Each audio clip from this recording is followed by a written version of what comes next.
and welcome to Flesh Wound Radio, as if we couldn't be controversial enough tonight, Todd. Thank you, Todd. I had to do it. I didn't want to use our regular yes. so. Yes. This is Flesh Wound Radio. I am Daniel Shine, joined by Todd Loya and Chris McGibbon. We are fresh. Well, Chris and I are fresh off of the Jeepers Creepers 3 screening, and just got back an hour or so ago, and we're going to cover it for you guys tonight. We're going to do, we're not doing any news tonight, but just a quick reminder, we are going to have our regular show Thursday, so this is a bonus show. Thursday we're going to have our All Vinegar Syndrome review show, so you get to listen to us twice this week. That's, might be a good thing, might be a bad thing, but yes, twice the Flesh Wound Radio, twice the fun, and so how we're going to do this, we're going to review the movie, then we'll warn you first because I know we'll have some spoiler talk, but that'll be after the regular review, and then we'll talk a little bit about the general clusterfuck that has been this movie's birth. So yes, well, Chris, you are on tonight. I know you absolutely love the film, and I guess guests go first. So tell us what you think. Loved it. Okay, that's a choice of word. I guess I'll start this off by saying that I saw the first two movies when they were released, and completely oblivious to the director's past, of course, because this was that was internet, social media, pre-social media, I guess, where everything was everyone's business and everybody exploded and got on their soapbox about everything. So I had no idea that there was any controversy surrounding the director or surrounding his past or anything to do with Clown House. I did find out after part two, somebody brought it up to me when I talked about the movie. I worked at a movie store at the time, and they knew about it because they were like in their, mid to late 40s at the time, and they were alive around the time that it had happened, and they remembered it being a big deal and how Powder had been protested and yada, yada, yada. So I was like, oh, shit, I had no fucking clue. But whatever, I saw the movies, I liked them, I own them both, can't really go back now. So I've been waiting for years for the third film to be made and released, and kind of struggled with my morals a little bit to decide whether or not I was going to see it in a theater, or I was going to wait for it to come out on DVD and Blu-ray and maybe rent it or watch it streaming, try to not so much give money directly to somebody who did something that I certainly don't condone and many others in this community don't condone as well. But, and also trying to find a way to legally see the film, because I also have the strong opinion that people who pirate movies should be shot in the face. So it basically just boiled down to, okay, it's coming out, it's got a release date, I'm going to go see it. And actually my mother, who was also a fan of the first two films, opted to come with me. So I said, okay, cool, the two of us will go check it out, and then whatever. So with that being said, I saw the trailer. The trailer's, 30 seconds long? It's not even a trailer. It's basically a teaser that felt like it was a DVD bumper more than anything than what they used to see back when movies were coming out from theaters on DVDs. They're about 30-second, trailers from the movie, because they already have their 2.5-minute trailer playing all over, theaters and whatnot. So that's kind of what it reminded me of. Didn't really show much, didn't give too much away about the plot. I didn't really look too much into what it was about. As far as I know, there were no early screenings. The one premiere screening that they were supposed to have was canceled due to the controversy surrounding the director, and the Egyptian Theater was, worried about its reputation for obvious reasons, so they chose not to do it. Chinese Theater, excuse me, thank you. They chose not to do it. So anyway, my expectations were kind of levelsless. I knew they didn't have a lot of money. They didn't have as much money as the first two. There was a lot of production issues because of the director's history. They had a hard time figuring out a place to shoot this movie, a place to get cast members who are willing to work with this guy, again, knowing of his history and so on and so forth. Well, seeing the movie after waiting, when did the last one come out? 11 years for a sequel? 2004. Oh, was it 2000? What was the second one? 2004 or was it 2006? 2004, let me double check. I believe. Hang on, I'm going to double check. 2003. 2003. 2003. Thank you. Okay, so waiting 14 years. Holy shit. We're both wrong. Yeah, I know, right? Okay, because the first one came out in 2001. For some reason, I felt like that one was always 2002, and the second one was a few years behind it. Anyways, waiting 14 years, which makes actually tonight's experience even more painful. This was a piece of shit. This was a really fucking terrible movie, and it was borderline sci-fi made-for-TV quality, but not in the enjoyable sense. Those movies, to a certain degree, as bad as they are, they're at the very least entertaining. My theater wasn't packed by any means, but there were people in there, and nobody in that theater was scared. Nobody really laughed. 3 people got up and left. That's the first movie I've been to where I've seen people get up and leave. Everyone around me when the movie was over, nobody was talking. Nobody seemed to give a shit. It just was so fucking boring, and it was so stupid. The acting was abysmal. I don't know how the fuck they managed to get such awful and awkward performances out of some of these actors, because we've certainly seen them in other stuff where they did a lot better than this. This was such a fucking waste of time. What an awful experience in general. This is easily, and I don't say this lightly, but this is easily the worst film I've seen this year. This fucking movie was awful. Regardless how you feel about the controversy, regardless how you feel about anything, this movie was just plain fucking bad.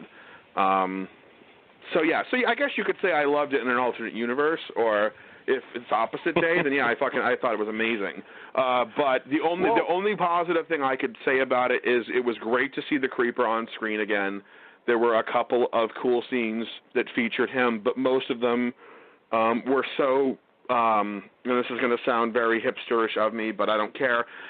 They were so overlaid with terrible CGI, that it was just very distracting. And I'm one of those people who normally won't complain about CGI all that much, because if I watch like a made-for-TV sci-fi movie, I anticipate bad CGI. If I watch something in theaters and it's got CGI, I always kind of try to tend to give it a break and look at what it is that, why it is that way before I kind of go hard on it, because I'm not one of those anti-CGI people.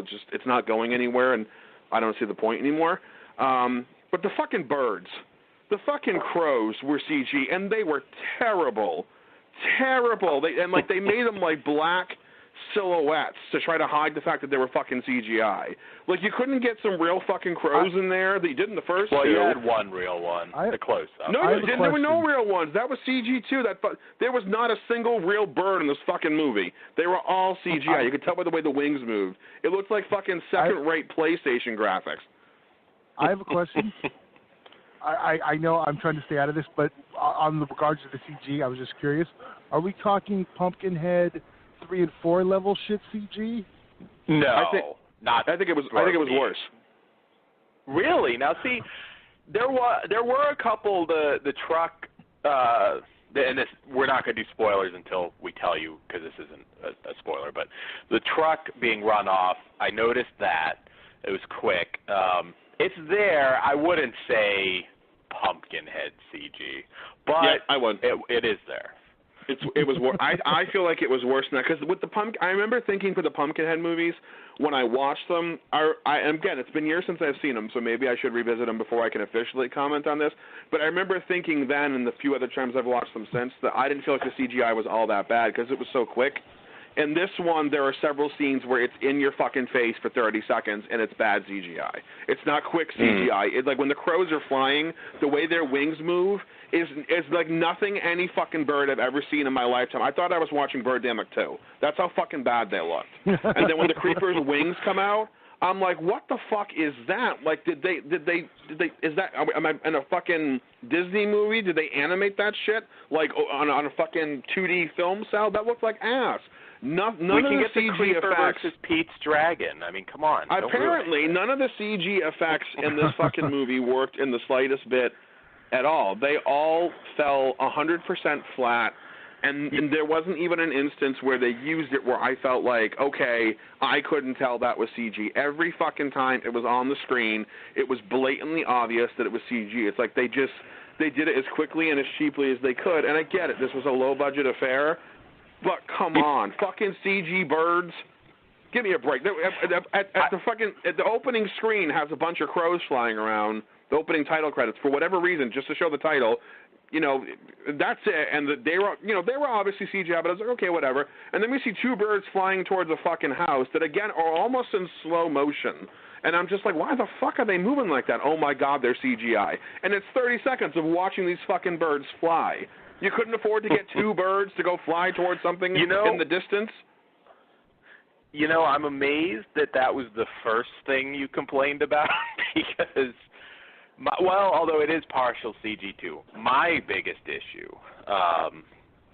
was, now, well, first I'll get into this because this is, I do have some good things to say, but my biggest issue for me, the truck is back, the Creeper's truck, and this I did not get. It did not work for me at all. The truck is like a James Bond MacGyvered out truck now that has all of these insane weapons, including these rolling sort of grenade landmines that the Creeper throws at people that can like follow their car for some reason. Also I'm not fucking kidding. CGI. Also awful CGI. Yes. Come on, that was terrible. And it also, out of the tailpipe, these like giant like spears on rope shoot. I mean, some of that, maybe it would seem cool to like a younger horror fan, all these cool weapons that he's got, but I was kind of like, what the fuck? Did the Creeper like take 23 days off and train as a weapons contractor? I mean, what the fuck? I mean, I'm not expecting the Creeper to throw rolling, heat-seeking fucking ball grenades at people. It's just that didn't work. It must be for what's even more puzzling right? about this movie is it takes place between 1 and 2, right? And all of a sudden he has all this new technology that he never had in the first two movies. So it's like, where the fuck did this shit come from? Because I think it might have come in handy for him in previous films. And in the second film, correct me if I'm wrong, but doesn't he not even have the truck in the second movie? Isn't it not even, it's like featured for like a second and then he never uses it again? Yeah, it might have been, I can't recall if it was shown briefly, but yeah, he doesn't have the truck in the second. Yeah, it's been a minute since I saw the second one when the Scream Factory Blu-ray came out, but I haven't seen it since. Yeah, I mean, this movie was littered with so many problems, but the one that, for me, it was littered with so many problems, and again, I'm not sure if it was part of the anticipation of just wanting to see a third film.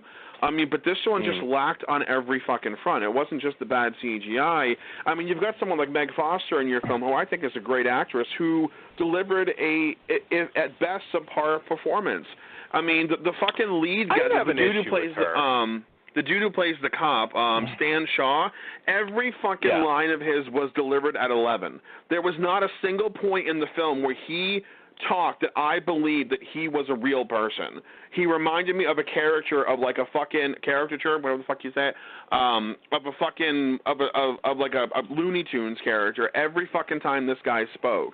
And there were several instances of people doing the stupidest fucking shit known to goddamn man. These fucking kids come across the truck and are like, oh, this is from that guy who used to fucking kill people. The license plate says "be eating you." He comes around every supposedly comes around every 23 years. Yeah, let's throw a fucking rock at the windshield and let's piss on the bumper. That sounds like a great fucking idea. With an empty truck that's just lying there. Like, really? Like you get your piss scene. I know. Every fucking thing they did, and then when the Rod is pulling their friend back, and again, this isn't a spoiler. Why don't they just hold him still? The fucking spear would have come out of his leg like they were trying to do in the first place. It's fucking science, people. It's just like, come on, guys. Like, give me a fucking break. Write a better script. This script was terrible. If you don't have the money to pull off the effects so they're convincing, at least give us a better fucking script. Give us better characters and better fucking story. Are you fucking serious? We waited 14 years for this shit? Well, my issue, I actually didn't so much have an issue with the performances, at least not Meg Foster. My issue is the Sheriff Tashtego, Stan Shaw, who's essentially the main character, one of the top 3 main characters in this. He has this backstory, obviously, fighting the Creeper, but you don't get any of it. So it's like, okay, you know he tangled with them before, but that's it. It's like they don't give you any. I mean, in Jeepers 2, you know why Ray Weiss has a beef with the Creeper. Right. You know, they kind of spell that out. They don't really say anything. I was like, I didn't have an issue so much with his performance. I think it's more the writing failed him because the character, because, okay, why does he want to kill it so bad? You know, it's general. And the other cop, Sergeant, what's his name? Sergeant Tubbs. Hold on. Sergeant Testigo? No, that's not him. No, that's the sheriff. The sheriff. No, that's not him either. It's Sergeant Tubbs. It's Brandon Smith. He was in the first. I'm looking at the IMDb. He was in the first movie. Yeah. He was in the first one. So, but here he's just actually he had some of the funnier lines, but he's kind of just a whiny bitch in this one. He's a whiny bitch, and he's a goofy fucking sidekick that ultimately, at the end of the day, doesn't amount to much. Yeah. And what also isn't explained in any way, shape, or form is this fucking SWAT team that has their cute little company fucking logo that they drive around with their, you know, with their and all like in the first film, that Sergeant Tubbs didn't know what the fuck the creature was that was standing in front of him. But then he meets this other guy, and he's like, oh, you've dealt with this before. It's like, wait a minute. Why the fuck did you act like this was a mystery then in the first movie if you knew to a certain degree that it fucking existed? Because you're not sitting there going, oh, you dealt with this before. I'm sorry we didn't believe you. Your conversation with him was pretty much, okay, we knew this fucking thing was around the whole time, but you've been the only person to kind of see it and survive, so we need your help. But it doesn't even come down to that. The other guy asked him for help because he looked it in the eye and lived. So now he's qualified to come help hunt the fucking creeper, along with other fucking 6 Tom and Jerrys that we never fucking get to learn anything about, other than that they've faced it and lived to survive too. And it's like, well, wait a minute, like what the fuck, like, why are first of all, why did it take a team of 7 people who were trained to track this thing apparently fucking 22 days to find it? It's been massacring people left and right for the last fucking 2 weeks, and it took you nearly 3 to get to it, like, and finally figure out where it went. Are you fucking kidding me? That's so stupid. Why even? It added a plot device that was completely unnecessary because it doesn't exist in 1 or 2. That SWAT team was compiled of what, like 5 or 6 members, maybe 7 or 8. I don't remember how many were there. And out of that, I'd say roughly 3 of them die. What the fuck did the other ones do when those kids were on the road in part 2 and calling for help? They had CB radios. The cops didn't show up. The only person who showed up was Ray Wise. That's how he found him, because he had a CB radio. So where the fuck was the SWAT team that was supposed to be hunting this goddamn thing? Not one of them shows up. So you're going to add an element that should have existed in the other movie to begin with? Fuck that noise. And one handicap they had going into this is, and again, this isn't a spoiler because this has already been announced. It takes place between 1 and 2. So the sheriff's not going to get his creeper. You know where things end up. So that was, I think, one issue. And we will talk spoilers in a bit here. I have more to say. But essentially, there's not a whole lot to spoil, to be perfectly honest with you. Because, again, it takes place between 1 and 2. This movie... See, I get, and I would pose this question to you first off. Do you think this was always meant to essentially go direct to DVD Blu-ray? I actually kind of got the impression it wasn't. I mean, I know you didn't like the movie, but there was a little more money spent on this than your standard a lot more than your sci-fi original, love it or not. But what do you think? Was this something that was never meant to see the multiplex or I mean, considering how successful the first 2 were, I know it's been 14 years since it was made, but if anything, the generation of moviegoers who went to go see that movie are still around. It's not like it was 40 years ago where a reboot may have been a more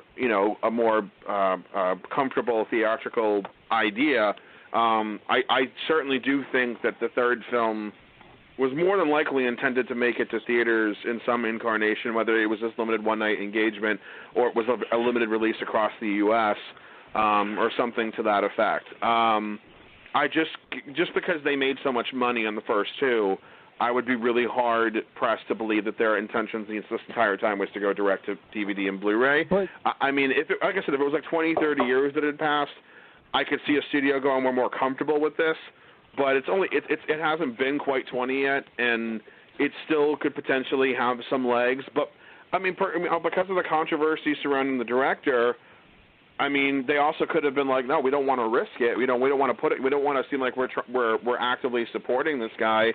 But then again, Screen Media picked up the film, and they picked it up, so they produced it, so they have to make some money off of it.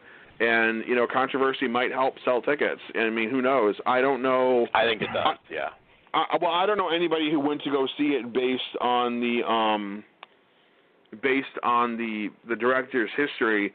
I think more folks went to go see it based on their opinion of the first two and the fact that they enjoyed them more than anything, and they just didn't feel like that they're some. I mean, everyone's entitled to their reasoning for not seeing, and I don't think anyone's wrong for feeling that way. That you're totally, you're on your.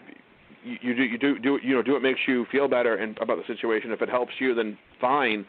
But I just don't feel like that people went to go see this on a principle of that. Oh, I'm going to say fuck you to all the haters, and I'm going to go see it. I think they just saw it because they liked the first two movies, and they have been looking forward to a third one, like the rest of us have been. Yeah. So. Yeah, I think it was. Definitely. No. Oh, go ahead, Todd. For the record, the rest of us is not meaning the rest of us on this show. Chris is speaking in a general term. I don't want to be included in that. But I do want to ask you a question, Chris. What? Could they have not been going for a similar model to Chucky? Because he's another one that's, been around, and they're not in the remake territory, and did successful on a no, because I feel like because the last Chucky film in theaters did really bad. I think that's why they went the direct-to-video route, and that one did really, really well. The last is in Seed of Chucky. Seed of Chucky, excuse me, the last one. Seed of Chucky did very poorly, and Curse of Chucky did really well on home video, and I definitely think the mentality was it did well on this format. Let's keep them on this format. And Don Mancini also said openly he was much more comfortable working in that sort of environment where you could make a movie direct to DVD or Blu-ray because there was less pressure involved. I think there was more. He had more control. But to be fair, yeah. Seed of Chucky was a profitable release. It was profitable, but it wasn't a smash hit. I think No, it wasn't. If I remember correctly, it only made its budget back in maybe a few million. It wasn't overly successful. It made $5 million over budget. Shift. Yeah, so $5 million over the budget is not anything to write home about. It was only a $12 million budget, so it's not that bad. I don't know about the tone shift. You could argue that tone was already shifting because of Bride. Yeah, no, I'm not even suggesting the tone shift. I'm just saying that in 2006. I know Dan did though. Oh, okay, sorry. I was going to say in 2006 they released the movie and it didn't blow the lid off of anything. No. So, and it took a while for them to even kind of get that off the ground. Now I'm curious what Jeepers Creepers 2 did, because I don't know. I know the first one was successful. I just remember not liking the second one at all. They were both very successful. I think Jeepers Creepers 1 had the biggest Labor Day opening in history, and then Jeepers Creepers 2 actually broke it. Jeepers Creepers the first one was 2, a dumped release too. Yeah, Jeepers Creepers 2 domestically made $35 million, and then overseas it made $27 for a total of $63 with a production budget of $17. So it doubled its budget domestically alone. Yeah. And the first one was made for $10 million and made $59 million worldwide, $37 million U.S. and $21 overseas. So that one tripled its budget here in the States and doubled it overseas. Yeah, so they did really well. Well, and again, well enough where I think the idea and the concept would have been from the time they were considering making would be to put it in theaters because they didn't really have a bomb. Universal is a little more, Oh, yeah. I don't want to say Yeah. in tune, but they're a little more cautious when something bombs to put something else in theaters if it's part of a franchise. I've noticed if something doesn't do well, they're either not in a rush to make a sequel, or if they do make one or there's one in the pipeline, they usually don't aim for theatrical distribution, or they do very limited if they're contractually obligated to, and then they kind of quietly rush it out on DVD and Blu-ray. They've done that with a couple other franchises too, I've noticed. So, but I mean, yeah. I mean, again, just getting back to the movie, I feel at some point, because apparently this wasn't the Cathedral script, which we heard had so many starts and stops and rumors they were shooting. I think he just couldn't quite do, and this will get into the spoilers in a little here, but I think he couldn't do the movie he wanted to do, so he had to essentially make something a little more simple in between. Although not really simple, because again, the fucking Creepers got a James Bond fucking truck with all these tracks. And if you want to do something simple, you don't add plot elements. That if you're essentially doing a film that takes place in between two films that already exist, you don't add plot elements to that film that make either one of them seem kind of off now. Because again, that SWAT team, or that team of creeper hunters, whatever the fuck they were called, I'm kind of disappointed they didn't give themselves a cutesy name, like the creeper killers or something like that. Like, you don't put characters like that in the film and then introduce them in between the first two. It just doesn't make any sense that those characters wouldn't be involved in the second or first. Yeah, and can I just say, why is the Creeper's van not white? Wouldn't that make more sense under the circumstances? It could. Also, the Creeper's van looked like shit too. It was a very like low budget, low brow version of the first van. It looked like he had like camo paint on it or something, and I'm like, that's not. The first truck was like an old rusty, rundown truck. From what I recall. In this one it looks like a rundown truck that's been painted with camo paint. I did somewhat appreciate the fact that they clarified the license plate is homemade, because they were like, oh, it looks homemade, and I'm like, okay, so now we've solved that mystery. Where the fuck did the Creeper get a custom license plate? He made it himself. Okay, well, I guess that's fun, But like, I was just like, great, they solved one mystery from the first two films. Well, and that's the biggest thing. This one doesn't. There's nothing that because ironically, even tonight, some people that don't want to listen to the spoilers, I'll be honest, there's not a whole lot that we can say to ruin this movie, because there's no major event. And that's one thing they said about this, is this was going to explore the Creeper's origins. Well, I'm going to just say this. I know nothing more about the Creeper than I did from the first two films. So there's nothing, I don't think it's a spoiler to say that somebody finds out, but we don't in on it. So yeah, we don't. Two people find out, and we never hear a fucking thing about it. All we hear is that it's ancient. That's all we get. That's it, yeah. That's all we get. Maybe older than the Wild West explanation that was rumored, but it's the Mummy. Maybe. Did you say it's the Mummy? They're going to bring in Brendan Fraser in the fourth one. Nice. Brendan could have helped it a little bit, Todd. He could have livened it up a little bit. But the one thing that probably I can say for it is, number one, my theater was almost sold out. There was the odd seat here and there that wasn't, but I had people on both sides of me. It was definitely almost full. And it did have some moments of humor. And that's not saying a lot that this works as a dumb horror movie. A dumb, fun horror movie. I certainly expected more out of Jeepers Creepers 3, but there were a couple funny bits. And I guess if you're going to go into it go into it more with that in mind, because it certainly doesn't recapture the great fear and suspense of the first one. Like I said, there's very little rhyme or reason with, because Gina Phillips, I think that's the one. We wanted to see her come back, and, she does. That's not a spoiler because she was announced, but she's not a major part of this movie. And the rest, you bring these new people in, and we don't really know exactly why. They do tie in a couple things for 2, but nothing that,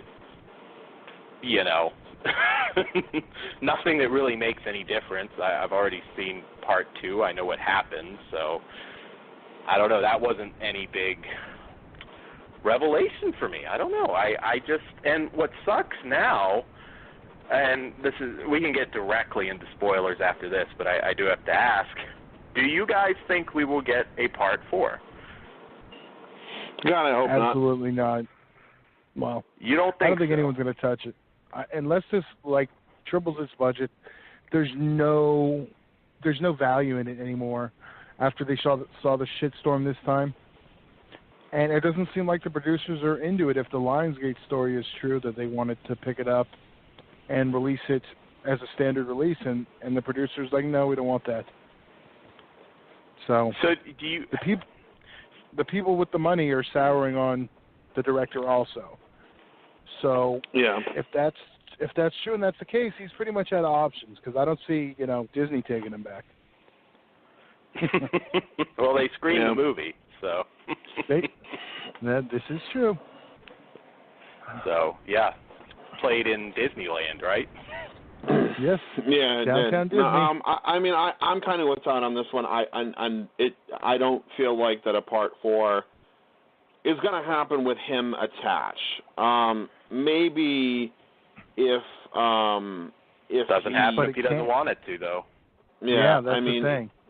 Yeah, if they could do it without him being involved, which might be the best thing for this entire franchise, then I think they'd have a snowball's chance in hell of doing a sci-fi original kind of a deal thing at this point. But because he's involved and he has to be involved, I don't see it happening. That's what I'm saying, and that's the problem. The people like me who don't want to put money in his pocket are going to be stuck. Well, either way, he's going to get money. Hell, if he sells what's left off right, he's made money off, whatever comes after, and then it's a whole nother thing.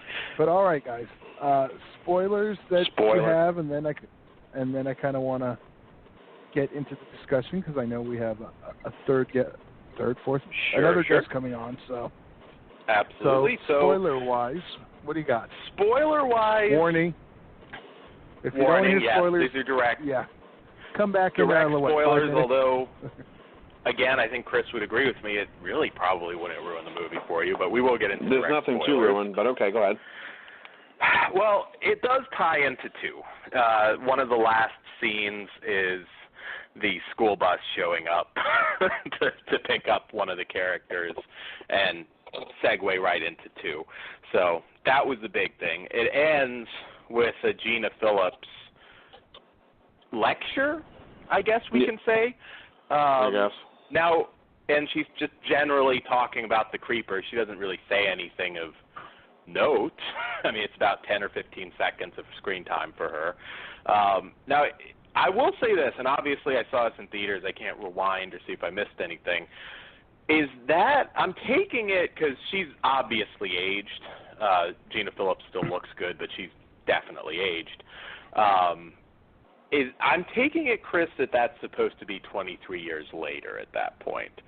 So essentially, that's I would imagine that would be the case. Yeah, at the end of the film, that it is the 23 years, and she's getting ready to kind of go into battle here. What's kind of perplexing is they could have done. To a certain degree, I have to believe that Victor Salva isn't a complete moron and understood that this may be the last time he ever gets to direct a Jeepers Creepers film or a film in general. Why he would make a film that takes place in between 1 and 2 and doesn't have it doesn't conclude the trilogy and just make it a trilogy and end the franchise with Part 3, or maybe end it, enough where if there was a snowball's chance in hell, he could make a Part 4. He still had room to do it, but enough to kind of make it end so it would be, we could say, okay, at least it's a complete trilogy. We're not getting that now. We're getting an open-ended, series that ends on a cliffhanger. I'm talking about the second film, and so does this one. This one also ends on a cliffhanger that's never going to be fulfilled. And again, unless he completely I don't feel like there's any maybe about it. I mean, this is getting a one-night engagement release. It's coming out on DVD and Blu-ray in December. There's not a lot of fanfare behind it. Like Todd said, the producers don't have a lot of faith in it. They're turning their back on him and turning their back on the product. I don't see anybody ponying up the money to make a Part 4. It doesn't matter about a twist. How many franchises exist that are unfinished? How many movies got sequels with twist endings that don't have sequels? It doesn't matter if there's a twist ending.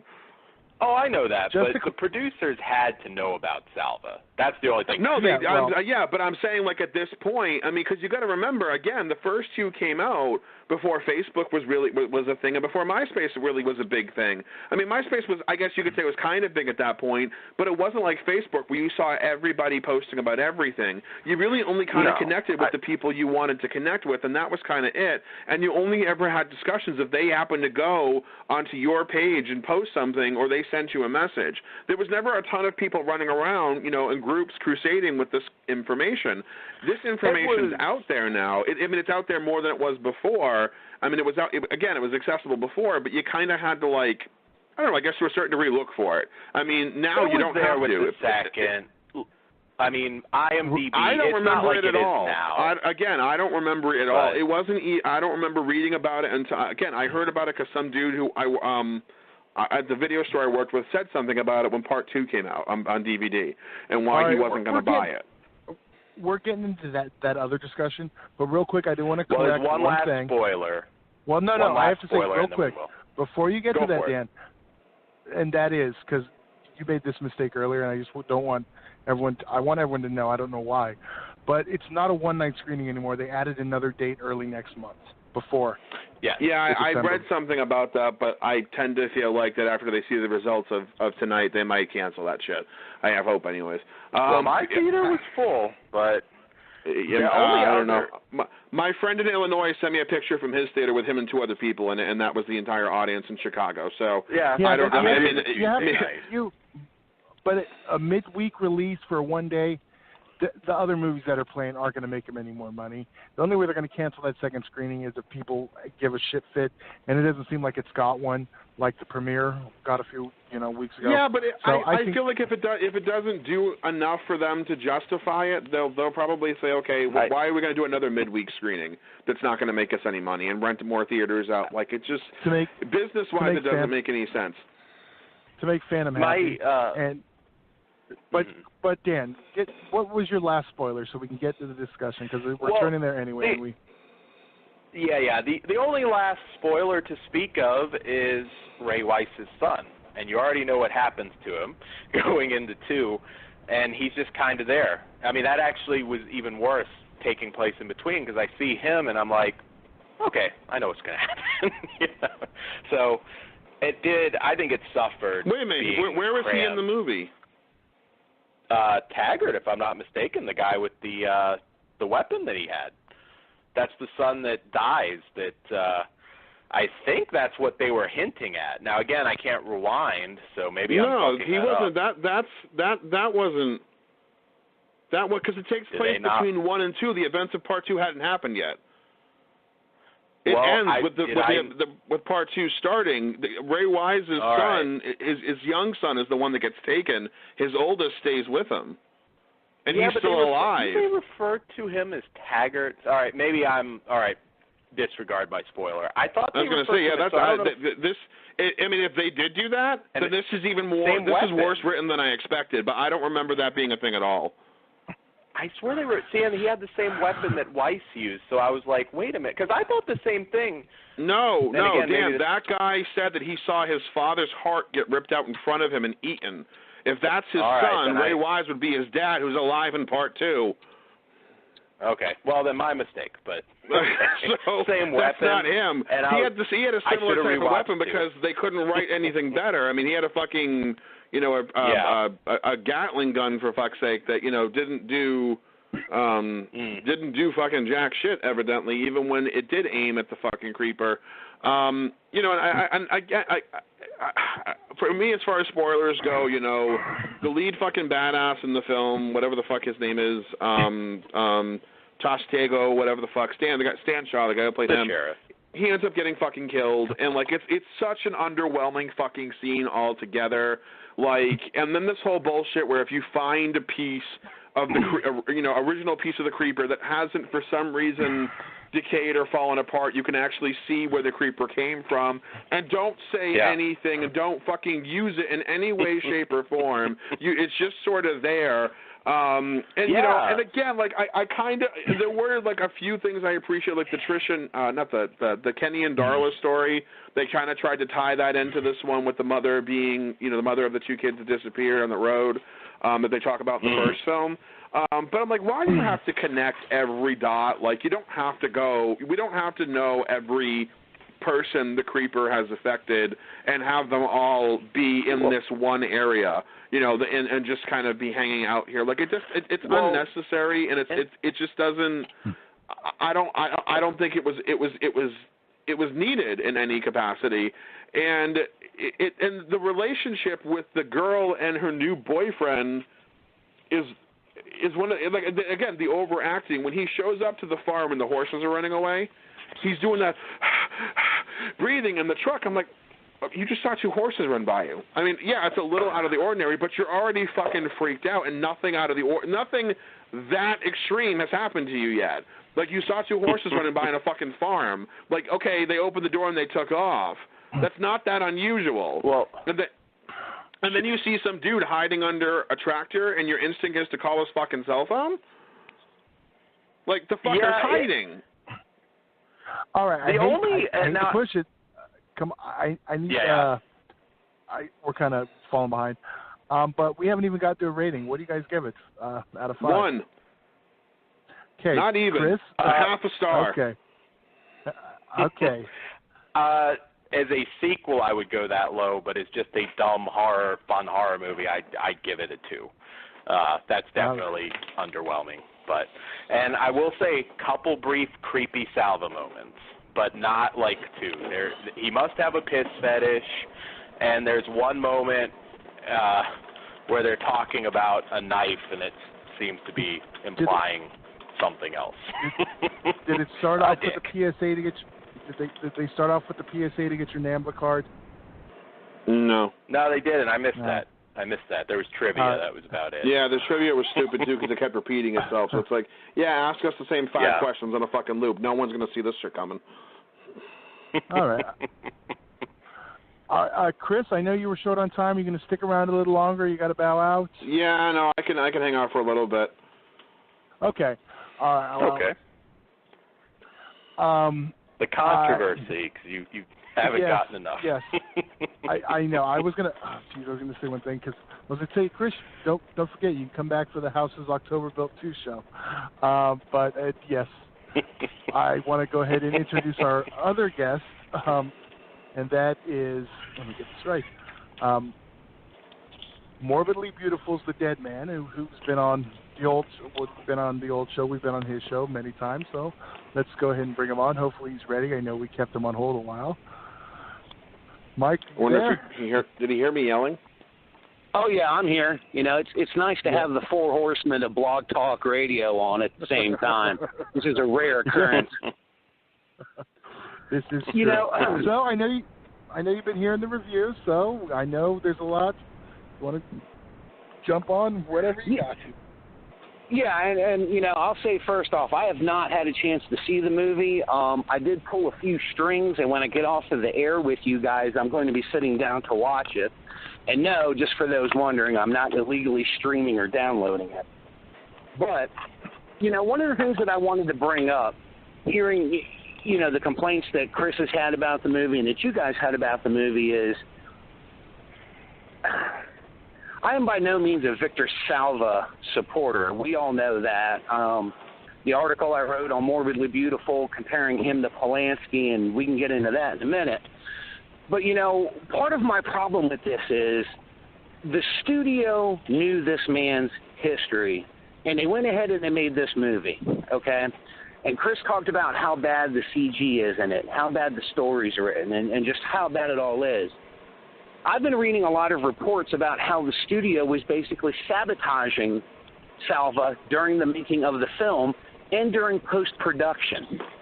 Now, whether you like Salva, whether you like his movies, anything like that, one of my problems is if the studio was going to invest the time and the money to make this movie, I feel that it's a disservice to Salva to do what they did to him. I think that the company shit the bed with this movie on purpose. And at that point, my question is, why did you even bother trying to make the fucking movie to begin with? Because to me, that's not a statement on Salva. That's a statement on what a piece of shit the studio is for doing that to a filmmaker. As someone who works on film, I would never at this point want any of my products released by them if they're going to be pieces of shit like that, regardless if you like Salva or not. That's a dirty, underhanded thing to do to a filmmaker, and it shows other filmmakers not to work with your company. Well, and it's a question mark because nobody can say that has worked with Salva that they don't know his history, because from my understanding, even back on Powder, everybody was informed of it. And being a sex offender, certainly, I mean, there was nobody underage in this particular film, but I think you have to inform people. So, I don't get it. I don't quite get why they would sabotage it. I mean, give him money and then sabotage it? It doesn't, because he's gotten paid no matter what. So exactly. And at that point, if you're going to have the balls to let him make the movie and you're going to release the movie, then it's your job as a studio to promote that product. I wouldn't surprise me if we hear stories later about how they deliberately cut his legs out from underneath him in post-production just to make the movie look bad. And on top of that, going back to the Polanski thing here for a second, all I read about leading up to Jeepers Creepers 3 was, we're going to protest this, we're going to protest that, da-da-da-da-da-da-da-da, Victor Salva, Victor Salva, Victor Salva. Where are these people protesting Roman Polanski, who is right now, by the way, working on a new film? I don't hear shit about people protesting him. I'm not hearing anything Salva, about people. What's that? So is Salva. That was actually something I was going to correct earlier. He does have another movie in some level of production, Hagstone or something like that. Well, he made another movie between Jeepers Creepers 1 and 2. I think he's made 2 since then, and everybody was pretty quiet about those. Dark House, and I think there was one other one that he made, and I don't recall there being much controversy surrounding either one of those. My thing with it is like I said, I don't agree with what Salva did. I don't think the man did enough jail time. But you know what? He served his jail time according to what was on the books at that point, okay? I'm not saying that justifies anything. However, if you're going to blackball someone like Victor Salva, who makes B-style horror movies, okay, you're just picking the low fruit. Protest a Roman Polanski. Protest a Bryan Singer, who makes these X-Men movies. When I wrote that article about this whole controversy, the comments that I got were like, well, Polanski makes high art. Polanski's won an Academy Award. Well, guess what? That shit doesn't matter. He was still a child predator, and he continued his lascivious ways after he left the United States and while he was away working on the film, waiting for his court case. If you really want to make a difference in Hollywood, if you want these types of people not to be making films anymore, don't pick just the low-hanging fruit like Salva. The people need to go after these bigger-name people. I don't give a fuck how many Academy Awards Roman Polanski has. I don't care what kind of legend he's considered to be. With Bryan Singer, I don't give a damn how much money the X-Men movie made. He wants to have pool parties with little boys, but nobody wants to talk about that shit. I have to say, allegedly, Bryan Singer has not Yeah, Bryan Singer has not been convicted. I do 100% agree with you, but it's alleged, not convicted. I'm 100% with you with Polanski, but I think I get stuck with the Salva thing and Polanski, is they both been convicted. That's a different thing than Hollywood Whisper and Open Secret and the stuff people know. Sure. To me, it's a little bit different. And I'll give you that. Yeah. But I'm not rushing out to see any Bryan Singer movie. Just, yeah. I get that. Did Polanski get convicted, or didn't he flee the country, so he never served any time? Oh yeah, he fled the country. He thought he was going to get a plea deal, and when the plea deal wasn't going to go the way that he did, that's when he left the country. And by the way, that's something else I wanted to point out. A lot of people talk about Salva was only given 3 years in prison for his crimes. And he served 15 months and was released for good behavior. Now, not that this really makes a difference, but to me it shows at least a little bit of intestinal fortitude. When Salva was convicted, he didn't take a plea deal. He went to jail and he served his time, unlike that cowardly-ass Polanski who ran to another country. Mm. And yet everyone talks about what this great person Roman Polanski is. Okay, I do, and I'm not defending either of them. The difference is Polanski, he knew he was getting a soft deal, and then the judge flipped it on him and was giving him the maximum. Salva knew he was getting a sweet deal, and they stuck with it. That's the only, and I'm not saying which is right, which is wrong, but they both.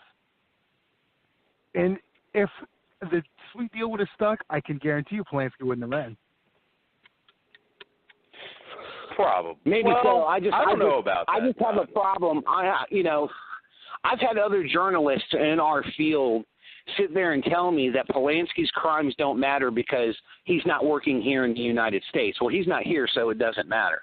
Yes, it matters. Well, the Manson excuse, too, is the big one with him, which is not an excuse, but that's the two things people use with Polanski. Yeah, I can see that could fuck him up mentally, but that's still not an excuse.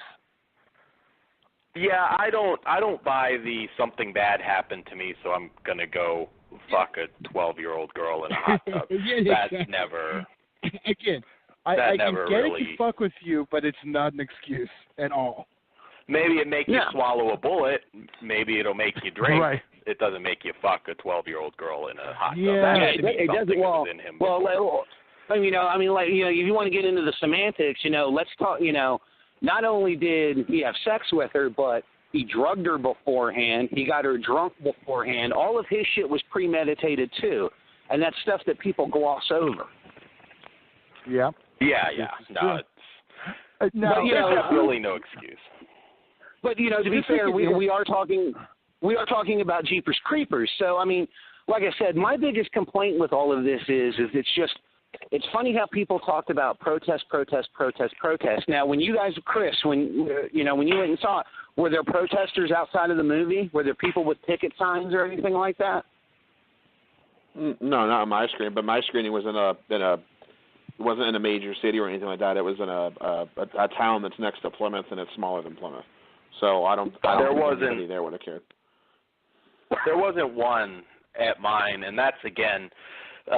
Nowadays, I totally respect somebody that doesn't want to see it. I respect that, but seeing it or not seeing what ended up being a very mediocre monster movie changes nothing about the issue. If you want to change that, write your local politician, senator, whatever.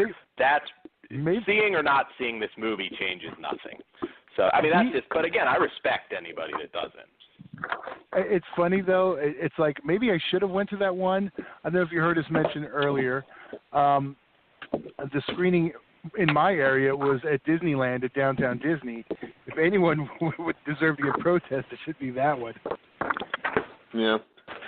I think people nowadays are lazy though. They'll bitch online, but they never really do anything. Again, generally speaking, and I respect anybody not going, but. Because there is a weird. I go back nothing really bothered me about this. Clown House is a very rough movie to watch for obvious reasons.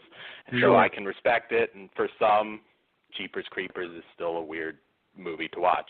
I can say there really wasn't too much in the way of, like, I mean, you can overanalyze it. There were only a couple things in this that maybe you could look at and say, "Ooh, that's creeping me out," because I know it's Salva, you know. So, but yeah, I don't know. I'm like, if you really want to be productive, go go protest the fucking judge that let him off with that little bit of jail time. That would be productive, and that should be done. Go protest Francis Ford Coppola for keep giving him money. I mean, that's the one thing that's the oddest to me is how he keeps getting him to give him some money. Well, my theory on that is, I think I mean, I'm a fairly liberal guy, not totally, but fairly, generally speaking, I guess I should say. But I think from that perspective, they look at it as a disease. And, you know, some say, well, it's in his head, that's what it's a disease. And I'm like, okay, I really would like to have sex with Brink Stevens. I'm not going to go fucking rape Brink Stevens. So, you know what I mean? Right. He can control the evil act. I can't, you know, say that, you know, that's not something he can control. Shoot yourself in the fucking head if you can't. You know, that would be the way to go. But now, yeah, I don't know. That's as an interesting logic, side note, because Chris mentioned you guys don't think that there'll be a fourth one. You know, I think with all of the stink that's been made about this, I think we might be surprised when we see the money come back in from tonight. I'm not saying it's going to make $10 million, but I think that it's going to make enough money because of the controversy, and I wouldn't be surprised if the second screening happens. And I think that there are enough loyal fans that when it comes out on Blu-ray, it's going to get bought. Now, I don't know exactly what the budget was for this film, but it couldn't have been that much. And I think that they'll make their money back, and I think that over time we will see a fourth one. Yeah, I hope not. And I do want to point this out real quick before anybody goes sending angry letters to Francis Ford Coppola. He didn't produce the third film. He only put money, I think, into the first one, maybe the second one. I'm checking right now, but he only did. I think he did put money in the first two. It's American Zoetrope. That's his production company. All three. American Zoetrope. All three. All three. Okay. Well, he's not listed as a producer on the third one. That's all I'm saying. He's not. He is in the not first listed, two. I don't. Well, They might have a contract to be involved because they own rights to the title, and they might just get a paycheck every time somebody makes a film called Jeepers Creepers. It doesn't mean that he went and signed a check necessarily, because we all know how that goes. If somebody owns the rights to a title, that just means they get paid every time. I mean, Richard Rubenstein is credited on the Dawn of the Dead remake, and his company is listed on that as well, but his production company had nothing to do with it. His production company didn't even exist anymore. So that's just because he had rights to the title and gets a paycheck. So that's all that could potentially mean. So again, just to kind of make it. I'm looking at all their credits. They are definitely straight up listed as production company. They have other I know, ones but look at who else is listed too. There's other studios as well. Like I said, it could just be I'm not saying definitely, but it could just be a matter that they own the rights to the title and they have to say, I get that, yes, make it, and give us money. But they don't have they're not listed as production in association with. I'm saying, from the way it's noted, it's straight up listed as production company, unlike a lot of the other ones. They do other stuff. And they are the first one listed. And in other cases, it was with MGM and other production companies. I think they're the ones who bowed out. And the other thing, too, is again worth noting, Francis Ford Coppola is not listed on the credits in the third one at all. So that's why it's making me wonder if it's more of a production company thing than necessarily him. I think it's like a John Carpenter Vampires 2 situation, but Coppola is definitely responsible for Salva. The first two, he's definitely responsible for the first two. Career,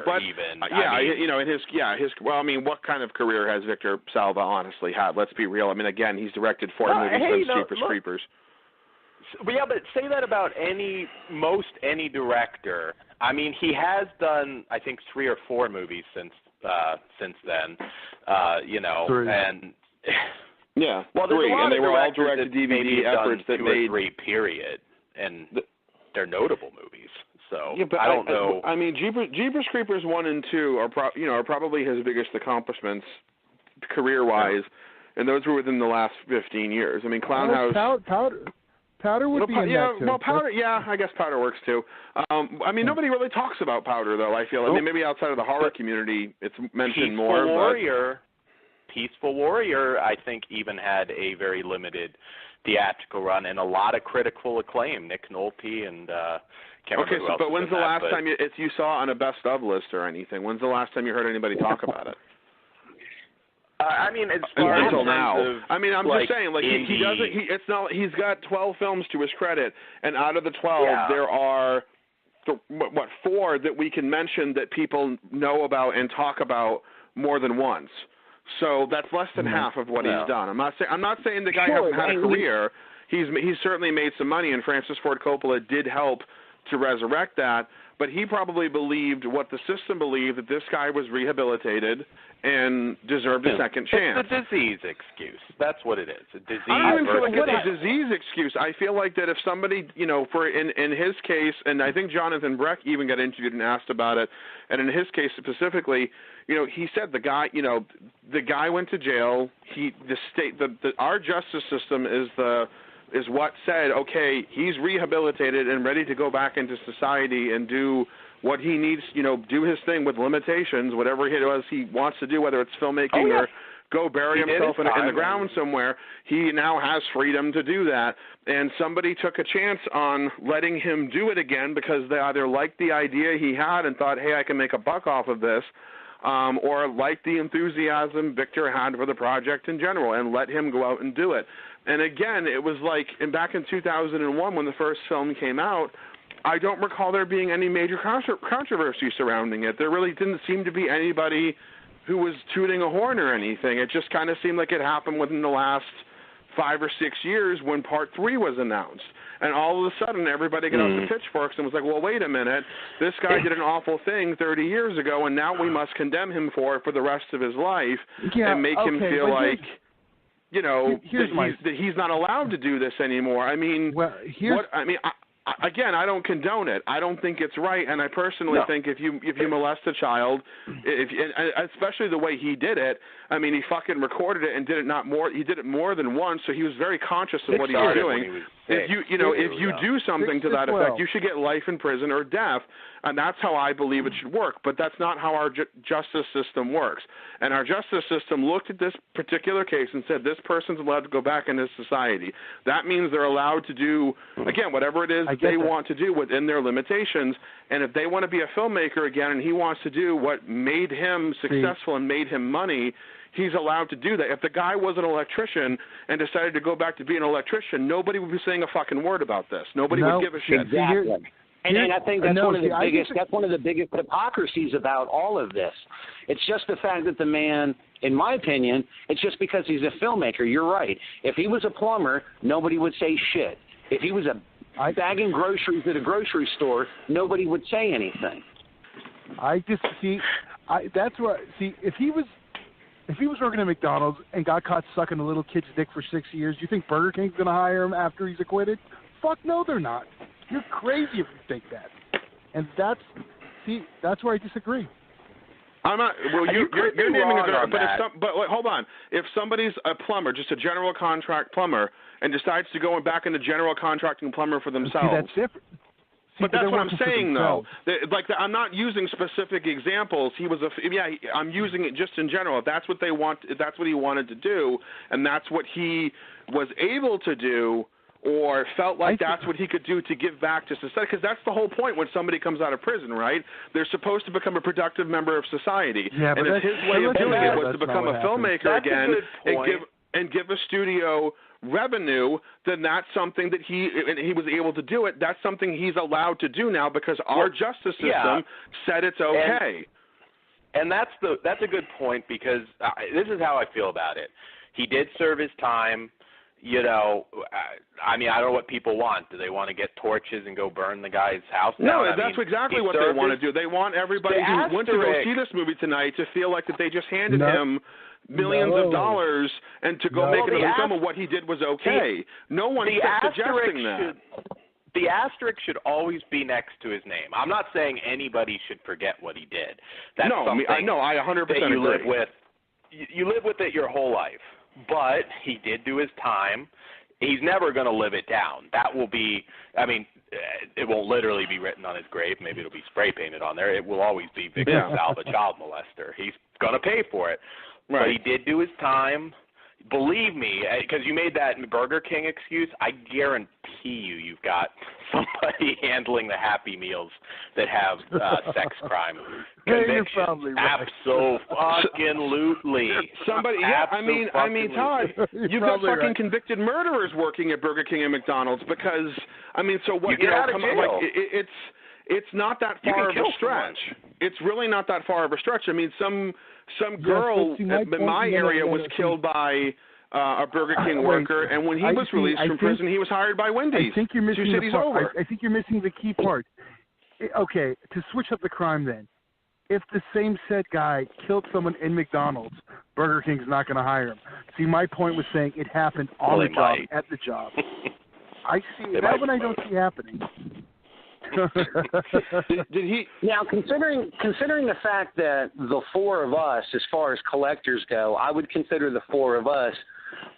When a series comes out, when a film comes out that's part of something like this, you know, we collect it. Like I remember, Chris and I had many a conversation when Scream Factory released Jeepers Creepers 1 and 2.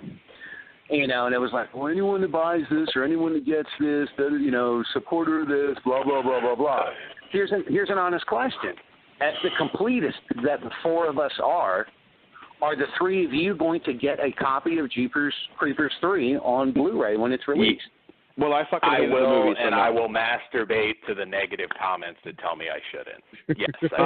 No, I hated the movie, so I'll actually probably skip it unless I find it dirt cheap somewhere a few years after it comes out, because I am a completionist, and I will probably want to have all three at some point. But it adds nothing of merit to that franchise in any capacity. And for many, many years, and you can ask Todd about this, I didn't own Pumpkinhead 2.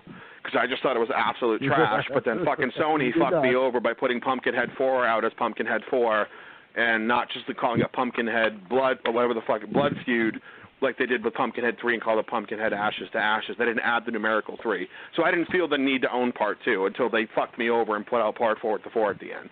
So then I had to buy 2 to complete the set. So I did go a long time without owning Part 2. So I can do that, and I have done it before, but this just didn't add anything. So, I mean, it's not me on a moral crusade. I'm not going to buy it because I don't support Victor Salva. I paid to see the movie tonight.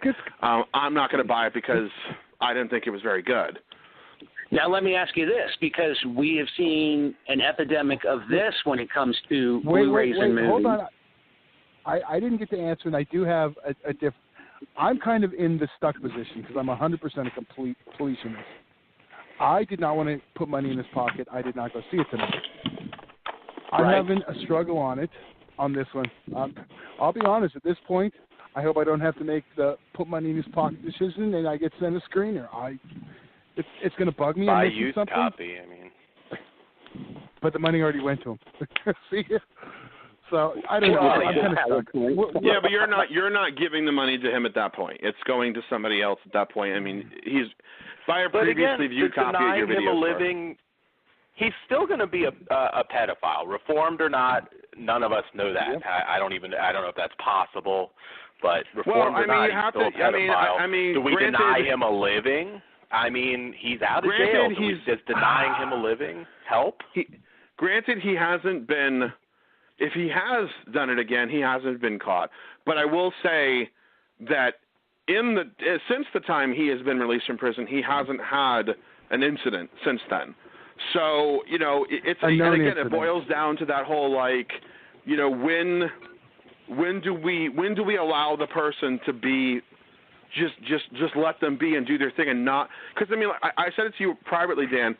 If somebody looks at themselves as a monster and does something incredibly wrong, goes to jail, and is told you're not a monster. There's, and is what's the fucking word I'm looking for?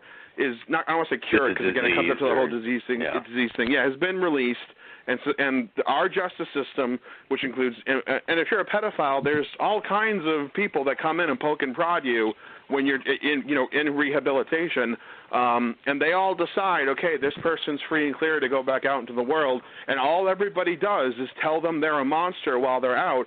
They're going to start to believe it again after they've been told they're not, and they may slip up. It's almost incredible that this guy hasn't done it again, because all he's been doing, all that's been happening since he's been released, is everybody running at him and trying to sabotage everything he's ever done, up in within the last 7 or 8 years at this point.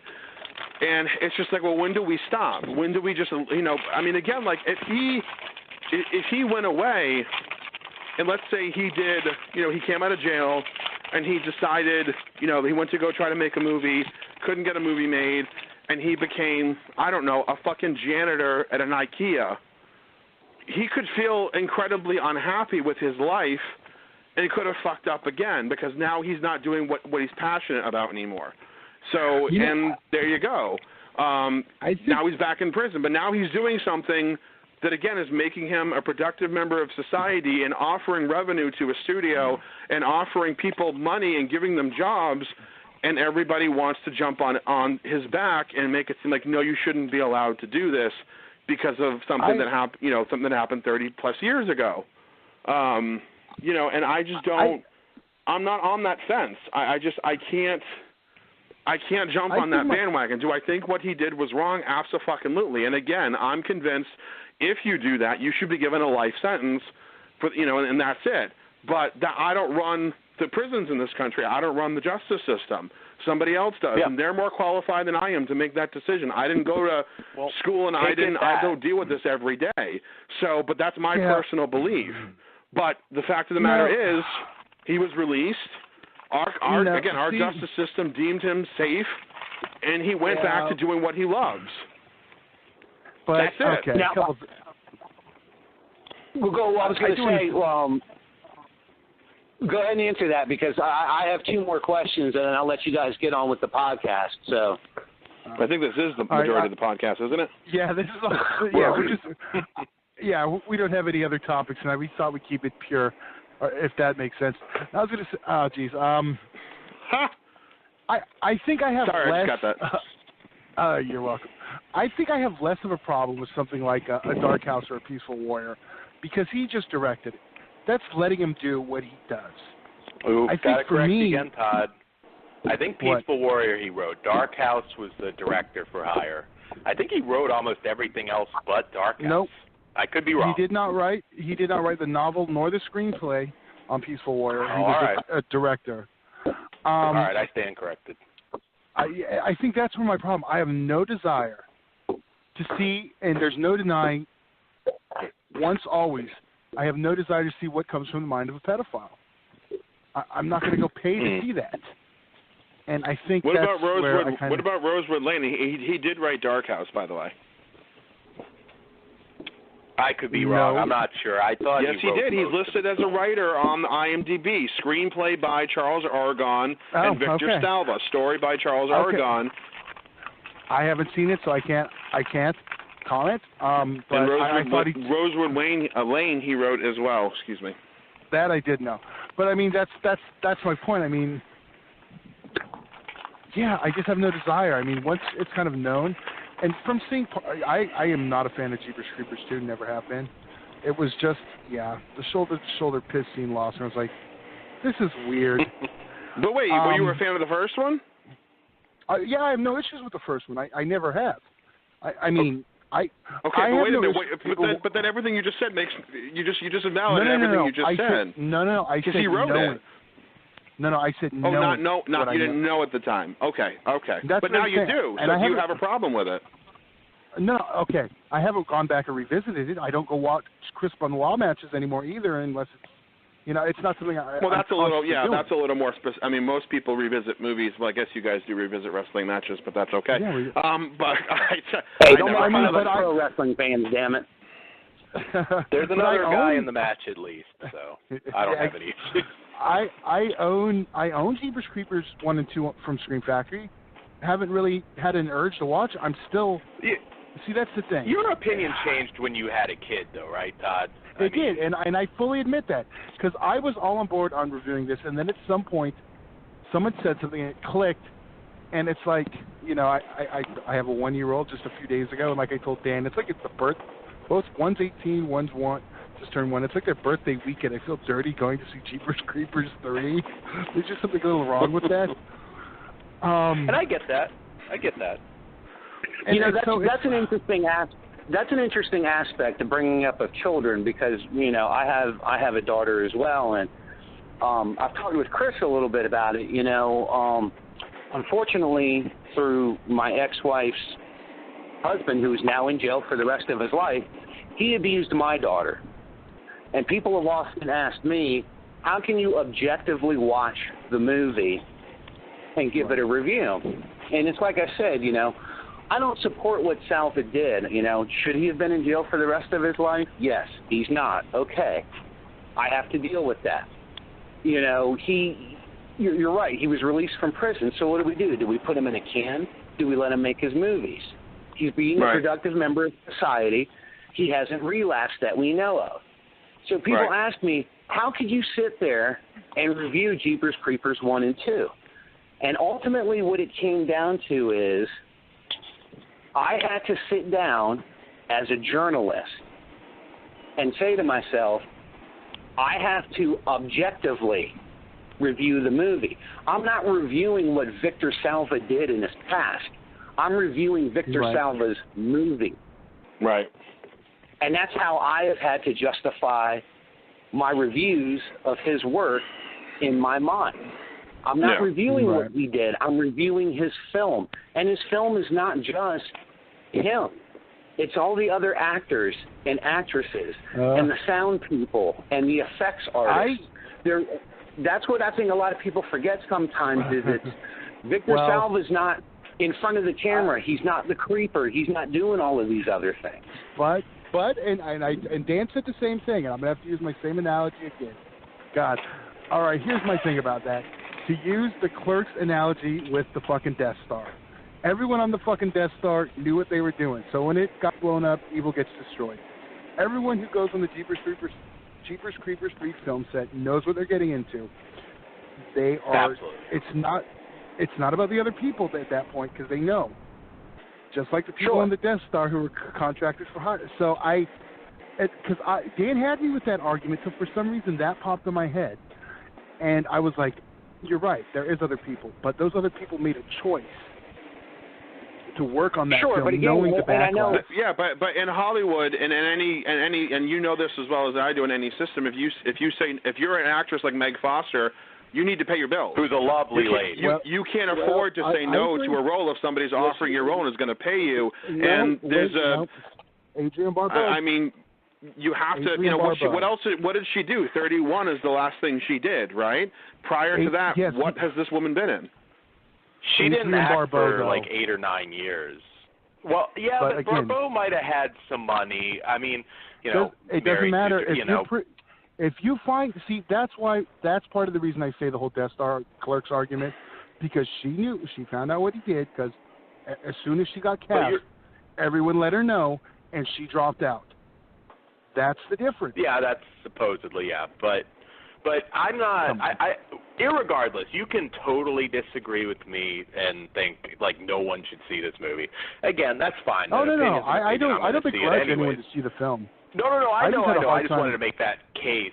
Like, I don't think any less of Meg Foster, who I've met, or Ray Weiss, who I've met, or Jonathan Breck, who I've met. All nice people. I wouldn't either. But that's something that some people would want you to feel. Using that exact not to demean it, Todd, but using that exact Death Star analogy, they would want you to feel like those people are just as guilty as Salva is because they willingly work with them. I'm not saying you. Like I said, I just said that. I'm not suggesting you're saying that, but there are people out there that want to demonize anybody who works with this person and supports this person. That includes the people who saw the movie. That's includes people who worked on the movie. And again, you need to pay your bills. People need to work. Somebody like Meg Foster, she might have said, okay, I'm going to do it, found out that went no, but then she did it. So something happened between her saying no and doing the film where she probably went, fuck, I have nothing lined up. Or her agent might have said it, you've got nobody after you. You know, you're in danger of losing your home because you can't afford this month's mortgage or next month's either. You really need to take this job. I mean, maybe she begrudgingly did it, but, I mean, at the same time, she still did it. She's still in the film. But now you're making excuses for Or she wanted to do it. She might not. That's the thing. She may have wanted to do it. I kind of see where Chris is coming from in this, though, and I hate to go back to the Roman Polanski thing, but here's a valid point. He did what he did. People today are still tripping over themselves to work on a Roman Polanski project, but I don't hear anyone protesting these people for working with a child molester. I have a question for you. Why is it okay? You know, and again, it's not really pointed at you, but the question really is, why is it okay because it's Polanski and it's not okay because it's Salva? Well, I think that's because Polanski's going to get more mainstream attention, which I should actually point out. And I think I'm younger than all of you guys except Chris, but I do recall hearing about Powder in the mainstream news. Oh, yeah. Now, granted, it's not like Polanski where it's everywhere, but I do vaguely remember hearing that. I didn't know going into Jeepers Creepers, but I did hear it. And I think it's because Polanski's just a bigger name. That's why, you know. But again, the question becomes, though, why is it okay just because he's a bigger name? His crime was just as heinous. Do you think it has anything to do with No, I was going to ask if you think it has anything to do with homophobia. I mean, if you want to get deep about it and talk about some people are overlooking an underage girl versus an underage boy. It is, yeah. That is a good point, and it absolutely is, because I've known people. I mean, it absolutely exists, and obviously nobody molested anybody. But you know, you have Nightmare on Elm Street 2. I've heard people that won't watch it because it's homoerotic. You know, there's a lot of homophobia in the horror community and everywhere. So, yeah, I do think perhaps that is part of it. What they did, horrible. But from an actor's perspective, or it used to be for me, I can't say I would turn down a job working on a Salva film or a Polanski film. And if I had legal right to drag Polanski's ass back here and make him face justice, yeah, I'd do it. But I don't think taking a gig on a movie means anything, whether it's Salva or Polanski, and I don't care, B-movie, A-list Hollywood, whatever they did is just as bad. You know, boy, they both did something horrid, and there's no denying that.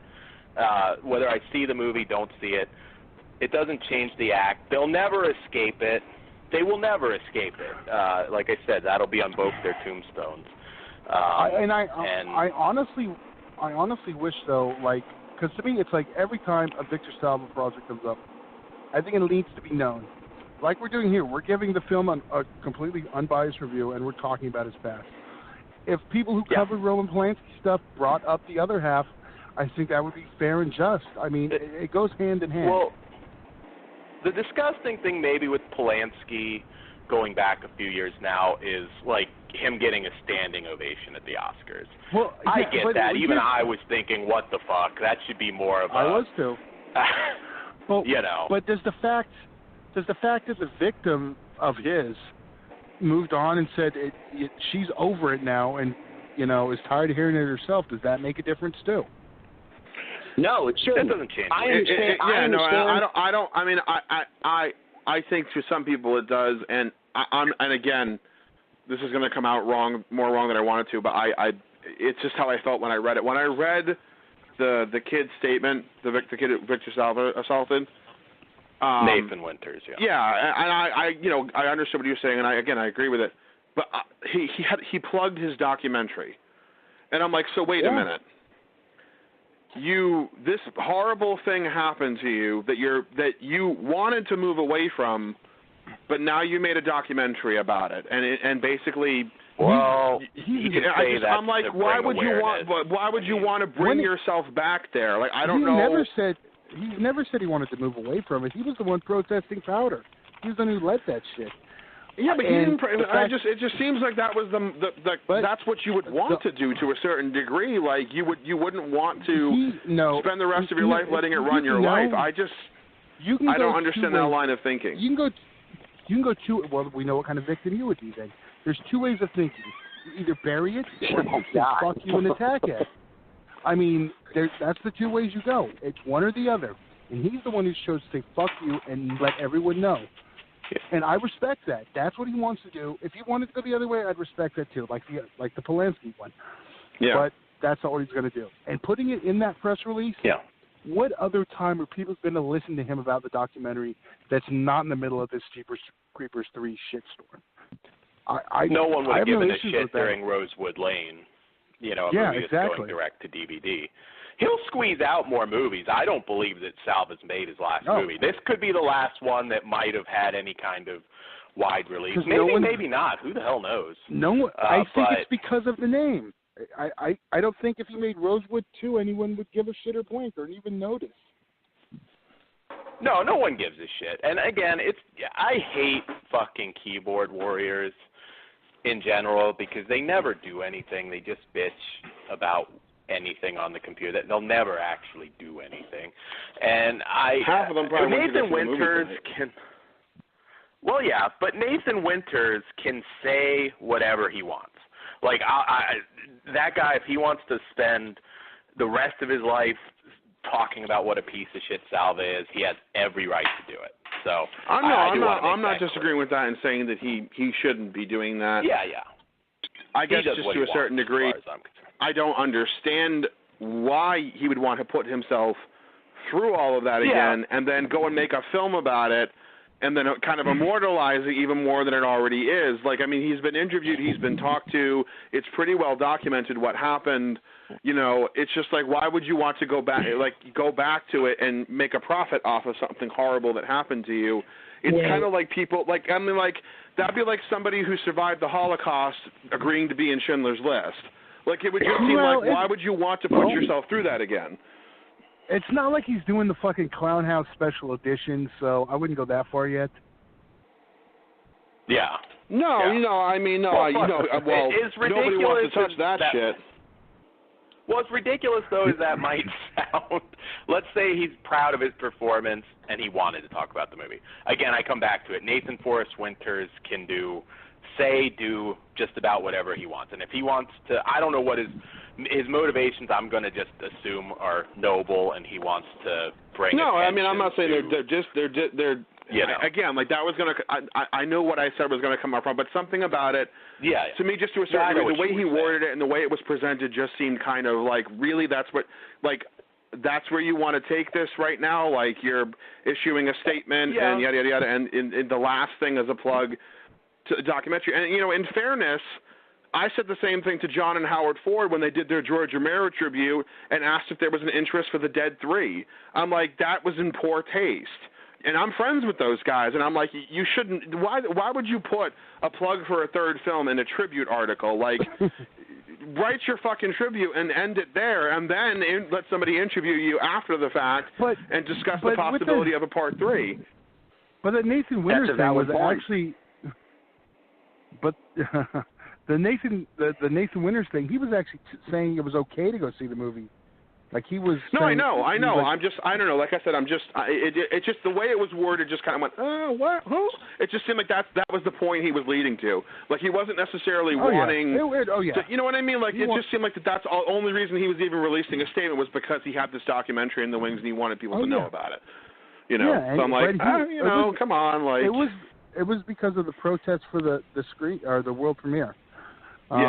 Which I get why they pulled on that one, because it is Chinese theater. It's a historic Hollywood venue. They want zero controversy. I don't blame them for doing it. I'm shocked they did not try to get a different venue, but I think they did. But it was such short notice. They had such a hard time. Nobody really wanted to touch it at that point. So nobody credible anyways. It was probably just, that's that. But I mean, I'm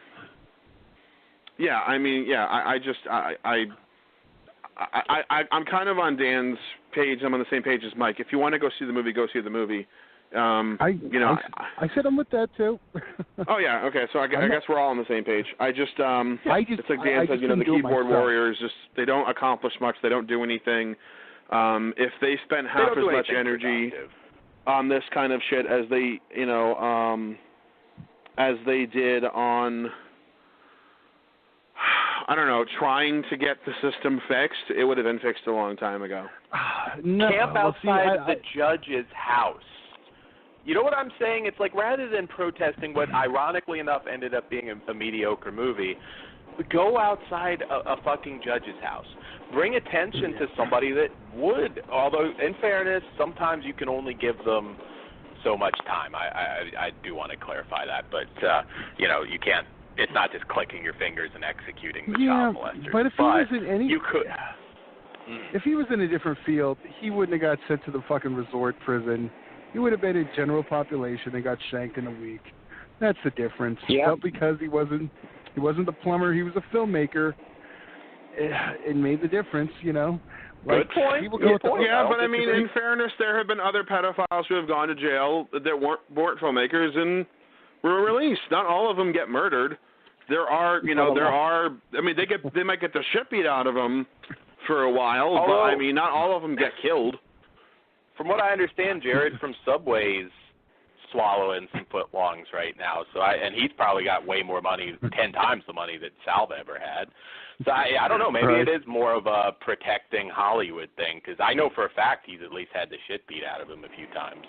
So, yeah. Well, I mean, there's a lot of discussion amongst people in Hollywood that pedophilia is a rampant thing that people just don't talk about. Yeah. And I do believe as much attention that Corey Feldman tries to get for himself, I don't doubt for a second that himself and Corey Haim were molested as children.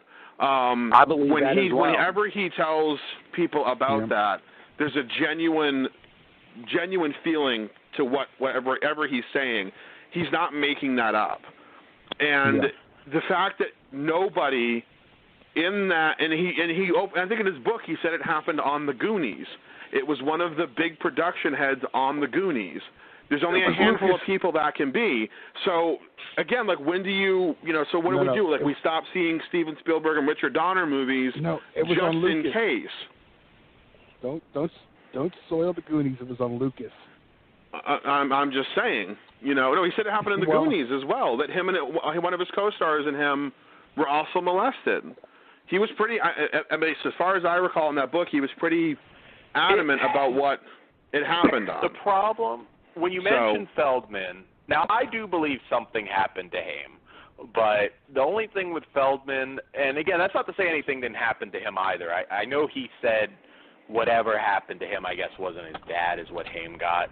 I don't know what the details are, obviously, but, Feldman, though, is a publicity whore. Now, that doesn't mean that nothing happened. And that's why I said, like, I know in some instances he's done stuff for attention. I know that, but in this particular instance, I don't believe that he was trying to get attention. I think he was being pretty genuine in saying that I was molested as a child. And, again, there's an underlying current. There's too many people saying this shit is happening for it not to be true. You know what I mean? Like, if something doesn't make any sense, it's probably not true. And it doesn't make any sense that unmeasurable amounts of people are saying that pedophilia is rampant in Hollywood, and just nobody talks about it for it not to be true. Why would anybody even want to run with that if it wasn't something that was actually going on? So look at how many child stars are fucked up. Right, exactly. There are tons of them, and it's just, and on top of, again, your fucking Drew Barrymore was a coke addict up until she cleaned herself up. It's just like there's all kinds of shit that happens behind closed doors we don't talk about, and it's like, so where do you draw the line, and when do you start separate? I mean, again, these people aren't being convicted, so it's much harder to pinpoint exactly who did what. but there are people saying that this is going on. So do we just stop watching movies altogether? Because we don't know who did it anymore. So where do we draw the line? You know, when do we know when enough's enough? My opinion is we draw the line when it's a convicted person of the crime. If it's hearsay and not convicted, I agree. No, I agree, and I agree. But again, like you can't, like it's just like if you're not going to support a pedophile, if you're one of those people, I refuse to see the movie because this guy's a convicted pedophile. Okay, but here's ... and all of these people. There's like 8 or 9 people that point to this direction that say that person touched me when I was a kid, but no one ever said anything. And I never said anything because I was a working actor and I needed to keep my mouth shut if I wanted to keep working. But now I can say something, but then nothing happens. No, they can't now.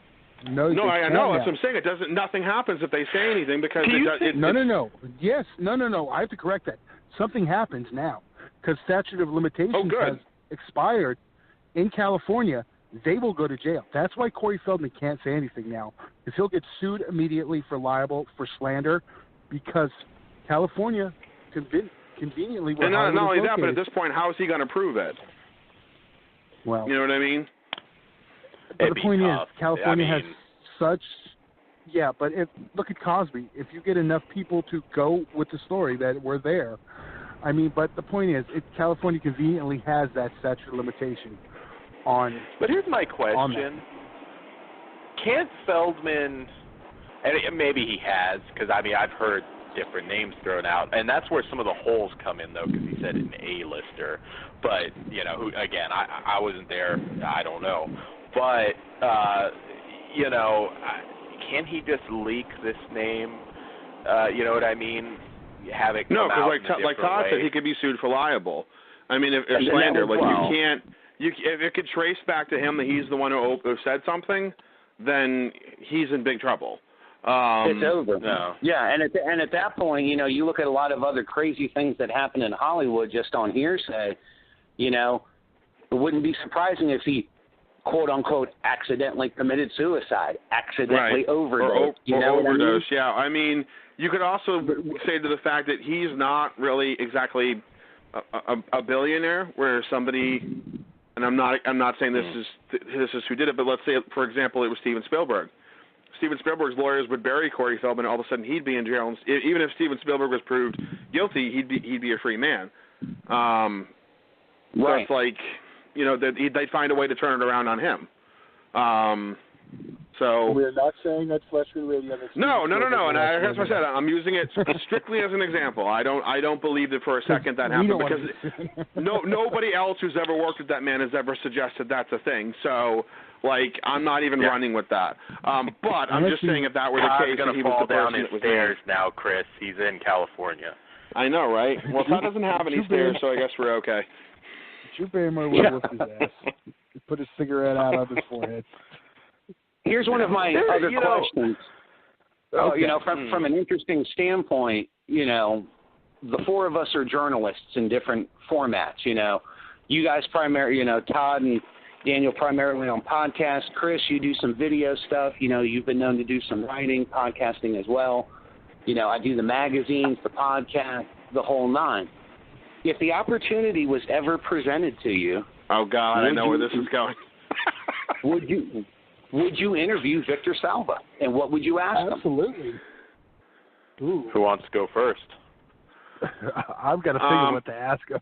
I would ask him what the fuck was wrong. Why the fuck did you make Jeepers Creepers 3 a piece of shit? I would ask him about his movies. I'm not going to sit there and ask him about the controversy and what happened. I don't want the gory details. I don't want to know how he feels about it. I would want to discuss whatever project he's working on and up and coming. Or whatever projects he has worked on in the past. I would disregard Clown House for obvious reasons. On top of that, and just a footnote, I think Clown House is a really shitty movie. I never understood why anybody liked it to begin with. I'm like, this isn't good at all. The acting's fucking awful. It's not scary. It's not even remotely interesting. It's just a very poorly made film all around. So not that I got that out of the way. I would just discuss whatever it is he's got going on, whatever he's got in the pipeline. And that's it. I wouldn't necessarily bring up anything else. I wouldn't see the need. What about you, Todd? I think I would have asked him if he got the chance to remake it, would he have kept the orgy scene? No, I'm kidding. Oh, God. I would. I would honestly. I'd ask him. What could you tell the horror community that, with your past, that would to get what would you say to the horror community that would to give you another chance? I mean, really, that's at the root of it. Well, and my answer to that, and again, by no means coming off as defending him, he did make a statement about this before. Like, if you trace back some of the back and forth, which even before Jeepers Creepers, by the way, you can find. I'm paraphrasing what he said, but he did essentially say, he was sorry, which it's not enough. I mean, nothing undoes what he did, but that's all he would say again. So I probably wouldn't ask because what's he going to say about it? And it's not going to change anybody. I would interview him about his movies, and I'd be fine doing that. I could interview him. I'm not, me telling Victor Salva he's a piece of shit. What does that accomplish? He's heard that probably any time he looks himself up on Google. It's not doing anything. Again, I go back to the Keyboard Warriors. So I would do a regular interview about his films. I'd ask, where did Jeepers Creepers 3 go wrong, and maybe he might get into his criminal history, possibly on that. But beyond that, no, I wouldn't. I mean, it's not going to do any good at this point to just, call him a piece of shit. I mean, maybe he is, but That's now it's like I said. Think about. I was going to say, Mike. What I know. I was going to say that's something I really, really have to think about because I wouldn't lob softball questions at him. I would come up with something. But since you brought the question, Mike, I know you have thoughts on this too. So. Let's hear. I kind of look at it from the same perspective, Chris does. It's at this point in his career, and looking back at the last 30 years, I'm not going to say there's not a point in bringing up what he did, but, what are you really going to get out of that? What I think an informative interview with him would be talking about his other films, talking about the success of the Jeepers Creepers franchise up until this one. The thing is, like I said, with being a journalist, to have a compelling discussion with him would be talking about his art, because regardless of what anyone else thinks about his personal life, he's done something that the rest of us haven't done. He's directed, if you look at Jeepers Creepers 1 and 2, like it was brought up earlier, he still holds the record for the 2 most successful films released over a Labor Day weekend. Are you guys sure on that one? I thought that was broken. As far as I know, he still holds the record for the top 2 films released over a Labor Day weekend. I will go with that. I'm looking for but he definitely. I could have sworn. Well, and here's an interesting thing too. And now again, he's made good films. So I wasn't a fan of Rosewood Lane, and I'm not a fan of this one. But the guy, I would say, had talent. Certainly, if you can imagine that he didn't have this criminal case against him. Look what he did with the criminal case. I think he would have probably been a huge director otherwise. So just an FYI, before we lose track of it, that Jeepers Creepers 1 and 2 does not hold the record for top Labor Day weekend anymore. What currently holds the record is, wait for it, Rob Zombie's Halloween. Followed by no, but wait, it's still a horror film. There we go. Yeah. Into Possession's number 2. Yep. Transporter 2 is number 3. One Direction, This Is Us is number 4. But Jeepers Creepers 1 and 2 are in the top 10. So they're still up there, but they're not the highest. I don't buy the dump months anymore. I don't think that's true anymore.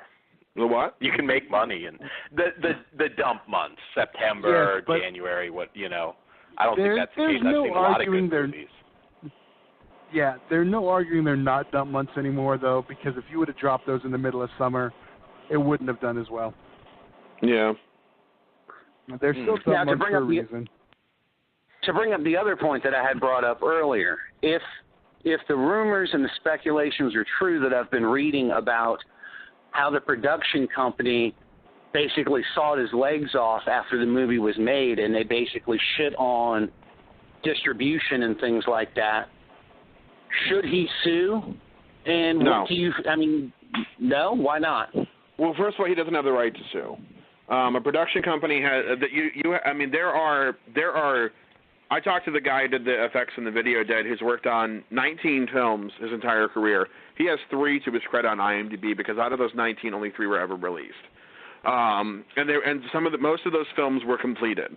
So a production company has every right to finance a film, put it through post-production, and then decide, you know what, we're not going to put it out, or this is how we're going to handle the distribution, or this is how we're going to handle post-production. They have every right to do that. I guess what I'm asking is that from the initial reports, the movie, he was told that the movie was going to have a wider distribution. But that happens. He could. That happens. The remake of Night of the Demons was supposed to go into theaters. They told the filmmakers that from the very beginning, that movie was going to go into theaters and it was going to get theatrical distribution. It didn't even get a limited release. It was put out on DVD and Blu-ray almost 2 years after it was completed. So that doesn't mean anything anymore. It's just variables change, and every filmmaker knows that. I mean, unless it was in the contract, which I highly doubt anyone would do. Because if it was, they would have had to have allowed him to do what they promised.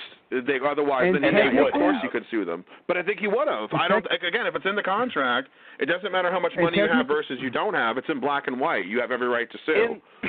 In theory, you got a theatrical if he could release. do it. Yeah, it did. Well, yeah. But in general, if you're just saying, should he? Sure, if he could actually win, sure. I mean, I would. I'd be pissed. Aside from whatever he did, I'd be pissed if somebody buried my movie like that. I'd sue him if I could. But, it's hard to fight City Hall to... Well, I don't think he has any legal right to sue them because, again, unless, like Todd said, it was something in his contract that specifically stated that this has to be A, B, and C, then he doesn't have a right to sue. If he could prove that they buried it because of his criminal past, which, again, bullshit if I ever hear anybody, especially now, that would say they didn't know about it. I mean, bullshit. But no, I get that. If he could prove that they buried it because of his criminal past, I feel like maybe he could. I mean, but again, it's hard. Lawsuits, if you've never filed one, they're not easy. They can take years, and you also have to find something basically in writing that suggests that's what happened, that they buried it because of his history. But again, it doesn't make any sense for them at the beginning to finance the film, to get it made, and then to turn around and say, we're not going to make any money off of this, let's bury the fucker. That just doesn't add up. I feel like it was more of a looking at the numbers of, let's say, horror recently, with the exception of it, horror really hasn't lit up the box office. This is a sequel to a film that's at this point 14 years old. It might be a little further removed than we want it to be. Let's just put this one out direct to DVD and Blu-ray, because they could have looked at the sales figures for Curse of Chucky and said that market that worked really well for that film, and that was a sequel of a franchise. Honestly, and it actually did really well. They could have just that could have been their mantra from the time that they bought the movie, and maybe Victor Salva just thought that they were going to see the movie and love it so much they would change their minds. And maybe to a certain degree, that might have been what happened. Again, it's all speculation, but watching the movie the way it is now, maybe that's the version he cut together, and they intended to do theatrical distribution and saw it and went, "This will never make money. This is a terrible movie." That's what happened with Night of the Demons. The distribution company looked at it and said, "We can't make any money off of this. This movie's awful." So they were like, we're putting it out on DVD and Blu-ray because we spent money on it, so we have to try to get something back. But we're not putting it in theaters and spending money promoting it in theaters and wasting more money and potentially losing our shirts more than we already have. So it's coming out on DVD and Blu-ray, and that's that. The fact that Screen Media Films put it in theaters at all, makes me feel like that in some aspect they may have had a little bit of faith in the project, or maybe they were just following that obligation of it had to go in theaters. It doesn't have to play nationwide. A movie just in fairness, needs to go to theaters. I've seen dumber movies and much worse movies that, have been released and made money in the horror genre, for sure. I mean, that's not to say this is a great movie. But somebody... Well, don't say agree, Mike. You haven't seen it yet, so you can't... Well, I will say the audience in terms of utter garbage films that I've seen released, again, you're right. I haven't seen it. I won't see it till I get off the phone with you guys, but... I just, with some of the crap that gets released, it doesn't surprise me that worse shit has probably been released and made money. Oh, I'm not, no, I mean, this is the worst movie I've seen this year. Not to get too far back here, but I can't think of anything I hated more so far. It's only September, so I mean, there's still time. But this was just it was an incredible disappointment from beginning to end. There was nothing about it that I could recommend for anyone to see for any reason. And as we know the Blu-ray and DVD market, let me ask you an interesting question. Do you think what we'll see released on DVD will be the same thing that you saw in theaters tonight? Probably. It's Screen Media. Screen Media is a company that primarily does straight-to-video releases. Todd, correct me if I'm wrong, I don't believe they've ever done a theatrical release. I think all of their stuff has essentially been direct-to-DVD and Blu-ray. I don't recall ever seeing a Screen Media film production in theaters. Aren't they a subsidiary of Universal or something? Weren't they connected to them in some way? I was going to say they are, or they were. I don't know if they still are. Okay. Because I know at one point they were, and it was kind of like Universal's lowbrow acquisition, kind of distribution company that put out movies they acquired cheaply. Walmart for $10, Right, exactly. So, I mean, this is the first time they've ever done something theatrical. So, again, or you know what? The short and skinny of that whole scenario is maybe this company just didn't have the money to do a nationwide release and do a theatrical tour promotion, with the film. Maybe it just was something they didn't have in their budget, so this is how they did it. I mean, the distribution company that handled The Dead, that was their issue. They weren't a big enough distribution company to do a nationwide theatrical release. All they could do was limited engagements. So, that movie was contractually delivered with the understanding it would get a theatrical release. And all a theatrical release means is it comes out somewhere in theaters. This could have played in L.A., downtown L.A. in one theater for one day, and it's considered theatrical.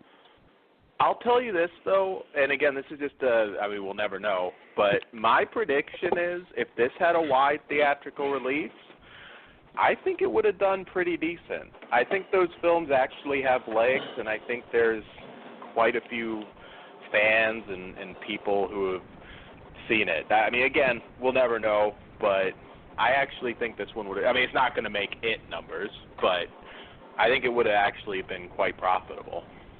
But the good thing about this is... Do we know what the production costs were for this film? No, we don't, unfortunately. There isn't any numbers available as of now. But the good thing is, though, it could have went the exact opposite way, because sometimes sequels from 14-year-old franchises don't draw numbers. Because let's be honest, the ones that drive this kind of franchise are the teenagers, and this movie probably came out when they were like 2 or 3, or the last one did, I should say. So it really could have just been a fucking fart in church. And right now, we really don't need that in the horror genre because it's lighting it up. So we don't want something like this that would be slashery come and say, oh, no, slashers are dead. Never mind that, So I'm just waiting. It was huge. I mean, whatever you think about that movie, that box office was huge. And I hope people take a chance. And maybe this will be a new trend. Maybe we'll get some films like this that are going to get these one-night special things. Let's draw in the rabid fans and then dump it on Blu-ray. That's what they did with 31 also, and that was very successful. Can I honestly just say, and this, and I, maybe I'm a little new fashioned. Is that a thing? I prefer to watch a movie at home. 90% of the time when I go to the theater, there's somebody who doesn't know when to shut up. There's somebody who ruins the movie in some way. I end up sitting somewhere where I don't want to sit. I end up sitting next to somebody I don't want to sit next to.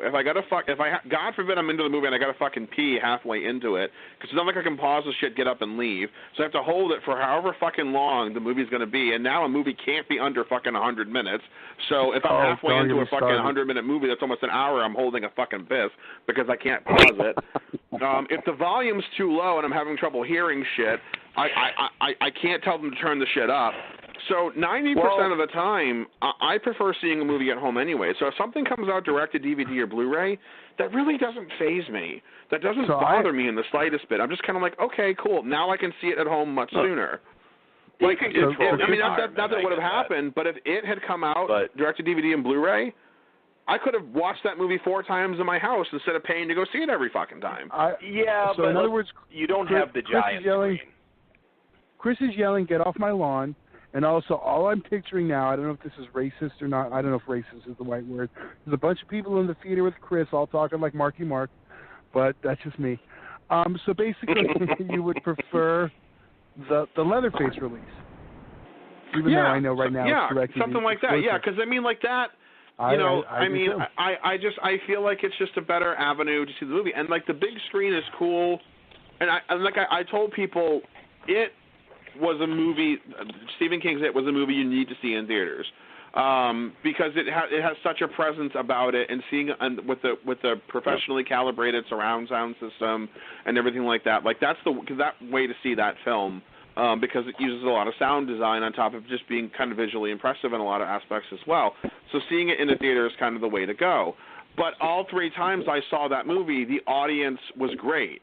But then when I went to go see something like The Witch, the audience ruined the fucking movie, because none of them could understand any of it, so they just talked through the whole fucking thing. There was a guy sitting behind me and my partner who legitimately had a conversation with somebody for 35 minutes on his cell phone.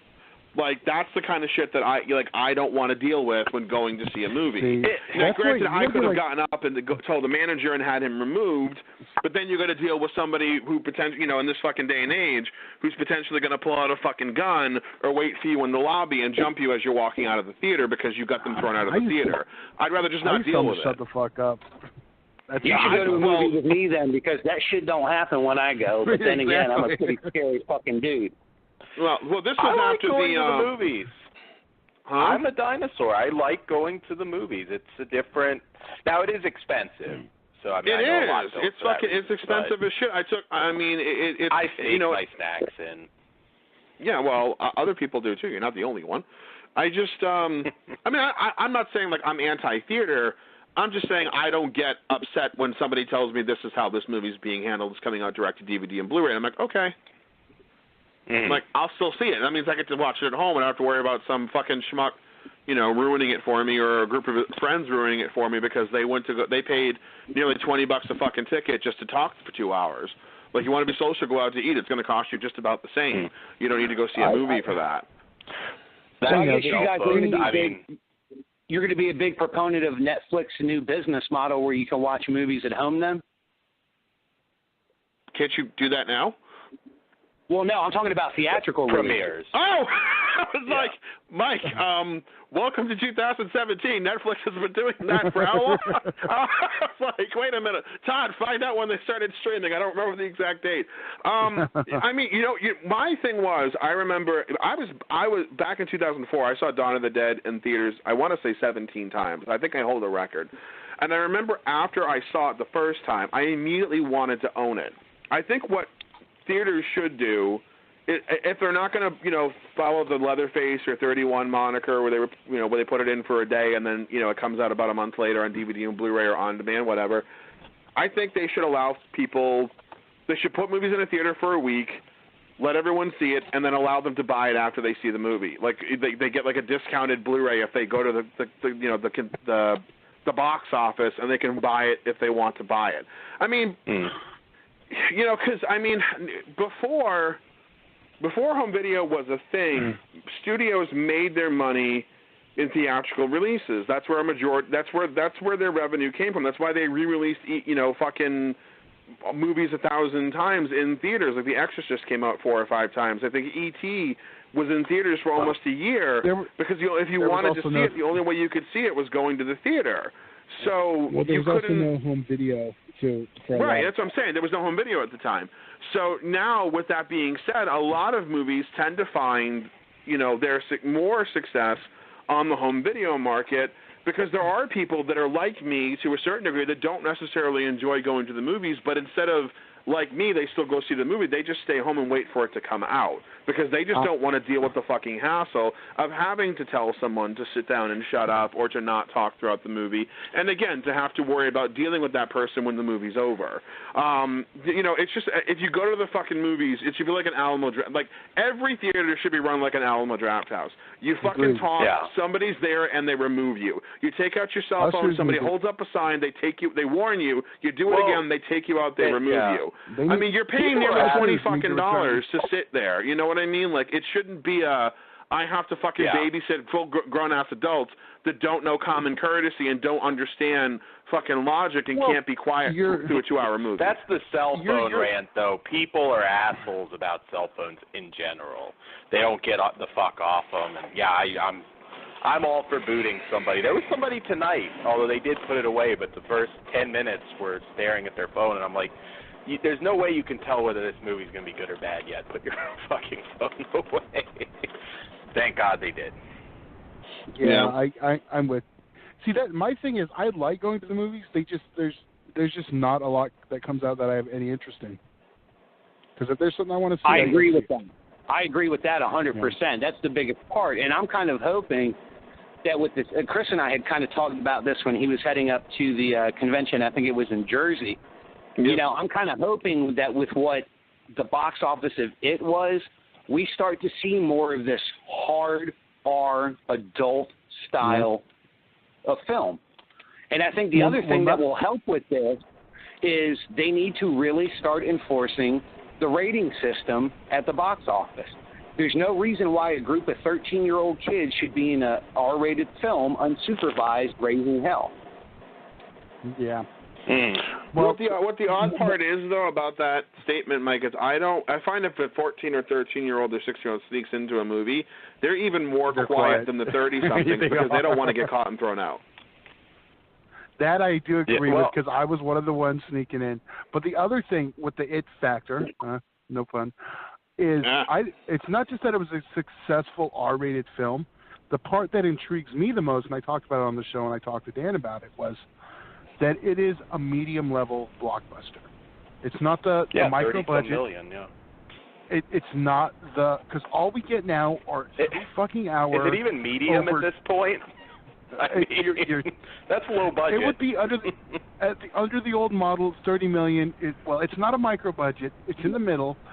Well, you're right. It's really not in the middle now. It's a $30 million movie a studio took a chance on, which was the bread and butter of our genre. And even just the creative genres in general, because now all we have is $200+, $300+ million blockbusters that I have zero interest in. And proof we maybe don't need movie stars either that are getting paid ridiculous money. That medium level stuff is where the creativity lies, and it's not just all paid for hire directors. This is a Marvel movie. You do what you're told and make it look like the rest. It's. I think it's great not only for the genre but filmmaking in general. Because to piggyback on what Todd's saying, we're going to get more films that studios are willing to take a chance on, because they're going to look at something like it and go, well, wait a minute, this made a lot of money. I mean, the profit margin for it is insane. It was made for $35 million. It's about to clear $500 million worldwide. It is now considered the most successful R-rated horror film ever made, period. And I don't want to discuss fucking inflation with The Exorcist and all this other fucking crap. Like, theater fucking people were making $3 an hour and a movie ticket cost a fucking $1, and there was no pirating or streaming services back then. So if you wanted to see a fucking movie, you had to go to the theater to do it. Now, if anybody wants to see a movie, they can download it and get a fucking shitty cam video copy until some jackass in Japan leaks a crystal clean. It does make a difference, and that's what so there are. If you're going to get into those variables, you need to look into the other variables as well, not just the cost of the ticket versus what one is. But now. There are people, believe it or not, in the community that almost want to demean what it is doing, that almost want to put it down, who the fuck cares if it's making money? We should fucking care because it's making money. It's going to make it a lot easier for the next any horror movie. I mean, it's definitely going to make it easier, and not even just horror. Look at, again, probably nobody saw it, but look at a movie like Captain Fantastic, which I've made people watch. Everybody loves. Maybe somebody will even take a chance on that because nothing against the superhero movies, but they do tend to be cookie cutter. I mean, they're almost boring. I mean, it's weird for a billion fucking God knows dollar movie to be boring, but it is. I'd like to just see people take chances on other stuff, and as much as I hope we get what I was saying and what we've been saying, Hollywood tends to take the wrong aspects of this and be like, all right, time for our Silver Bullet reboot. Let's just milk the King catalog. Yeah. Well, Pet Sematary is already something this director has expressed an interest in. He already threw that one out there that he wants to do. And then there's, of course, It Chapter 2 that'll be coming along. People have already suggested remaking The Stand because The Stand, didn't, they feel like the adaptation of that didn't work. That's been announced 4 times. But so was It. But now that It did so well, I can see it moving forward. You know what I mean? I can see people going, okay, now let's do this shit because Stephen King apparently is hot again, or his horror stories at the very least hot. So let's do The Stand. Let's get Pet Sematary rolling after It Chapter 2, or maybe in between. Development of It Chapter 2, this director can, sweep in and do Pet Sematary. I mean, it's not unheard of. And then get something else out. The thing about it is, I do feel like that we are going to see more R-rated horror films in theaters and movies that maybe some studios are willing to take a chance on. But at the same time, because this worked, I also feel like we're going to get countless shameless reboots. We're going to fall back into that. We're going to get other adaptations of Stephen King stuff. We're going to get a lot of repetitive stuff because they're going to try to hit that lightning in a bottle again, and they're going to, I think we're going to get a mixture of both, is what I'm saying, and we're going to get, I said, a little bit of column A, a little bit of column B. It's like I said, it's what Hollywood takes from it, which I've used this before, but it's like the whole Rings thing. How the fuck does the fact that a sad J-horror thing that comes back, 10 years later, does shit at the box office, kill off Friday the 13th? Because what the fuck does The Ring have to do with Friday the 13th other than they're still in the horror realm? Because I honestly think though, Todd, and I know that was the official statement. I think that was bullshit. I don't think that's what killed Friday the 13th. I don't at all. No, I don't either. I think what happened was Warner Brothers tried to renegotiate their contract with Paramount. They wanted the rights to the franchise again, and Paramount said, no, your contract was for X amount of time. We don't want to renegotiate. We want our franchise back. They weren't doing it. Who wasn't? Paramount Warner was doing it, weren't they? No, it was Paramount. They had their rights. They don't. Paramount just got the rights back. Okay, then it's flipped. Yeah, Warner Brothers had the rights, and Paramount because they did the distribution for the box set, and they did the remake, because it was a New Line Warner Paramount production.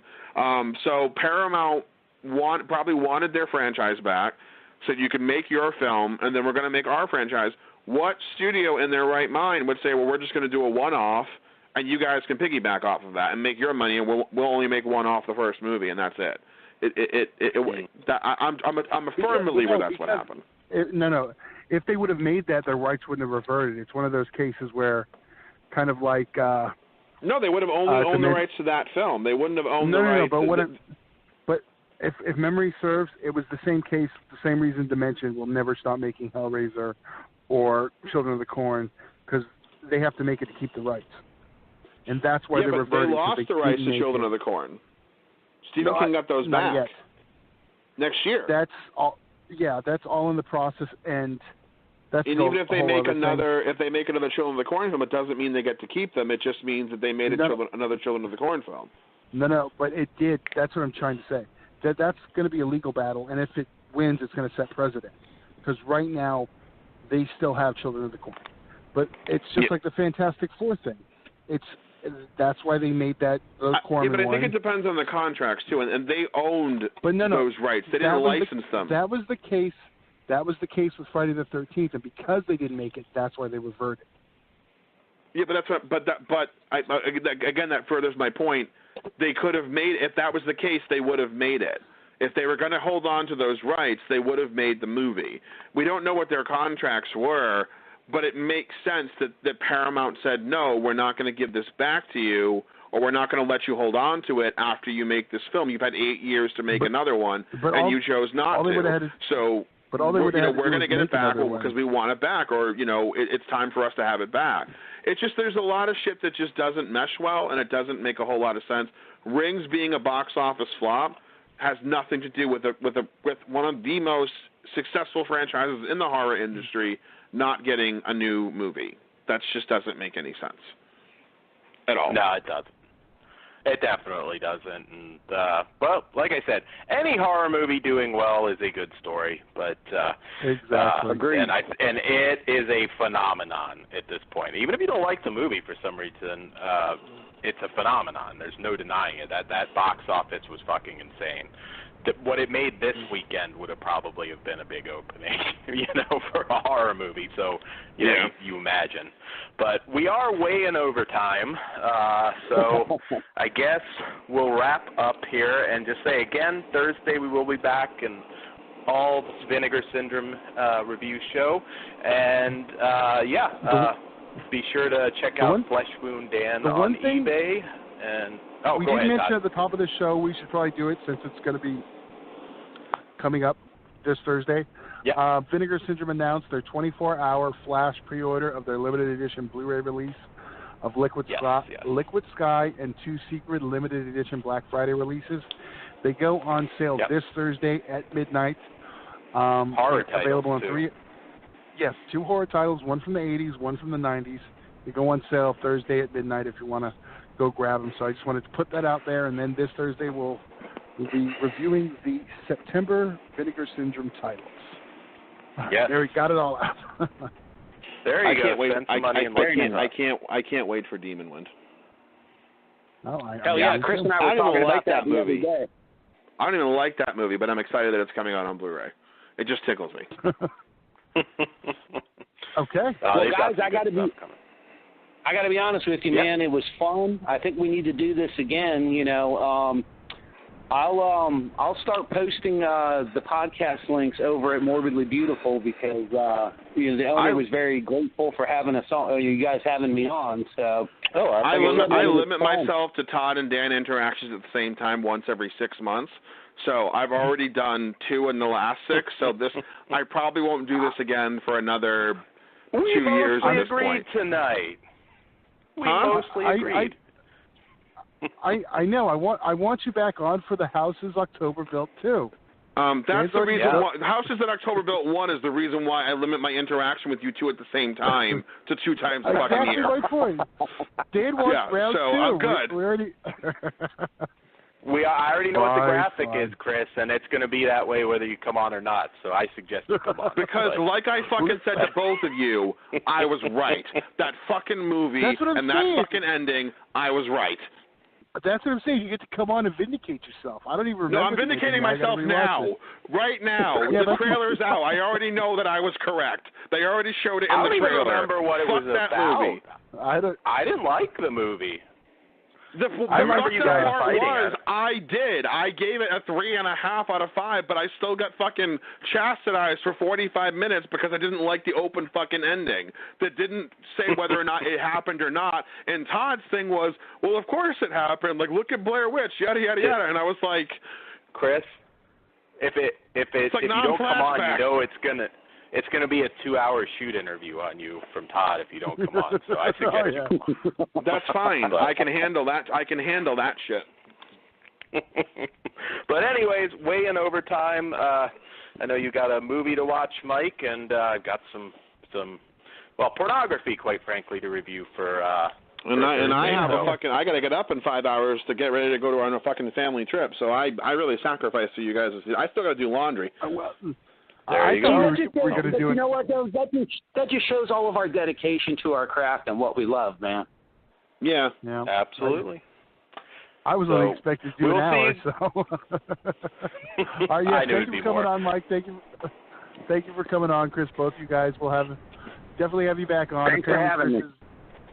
Chris is taking a month off. No, I'm taking the next 3 months off. Oh, okay. So we can bug him again in 3 months to do something. So I don't know. Anytime you guys want me, you know I'm more than happy to come on. He's a glutton for punishment. For sure. For sure.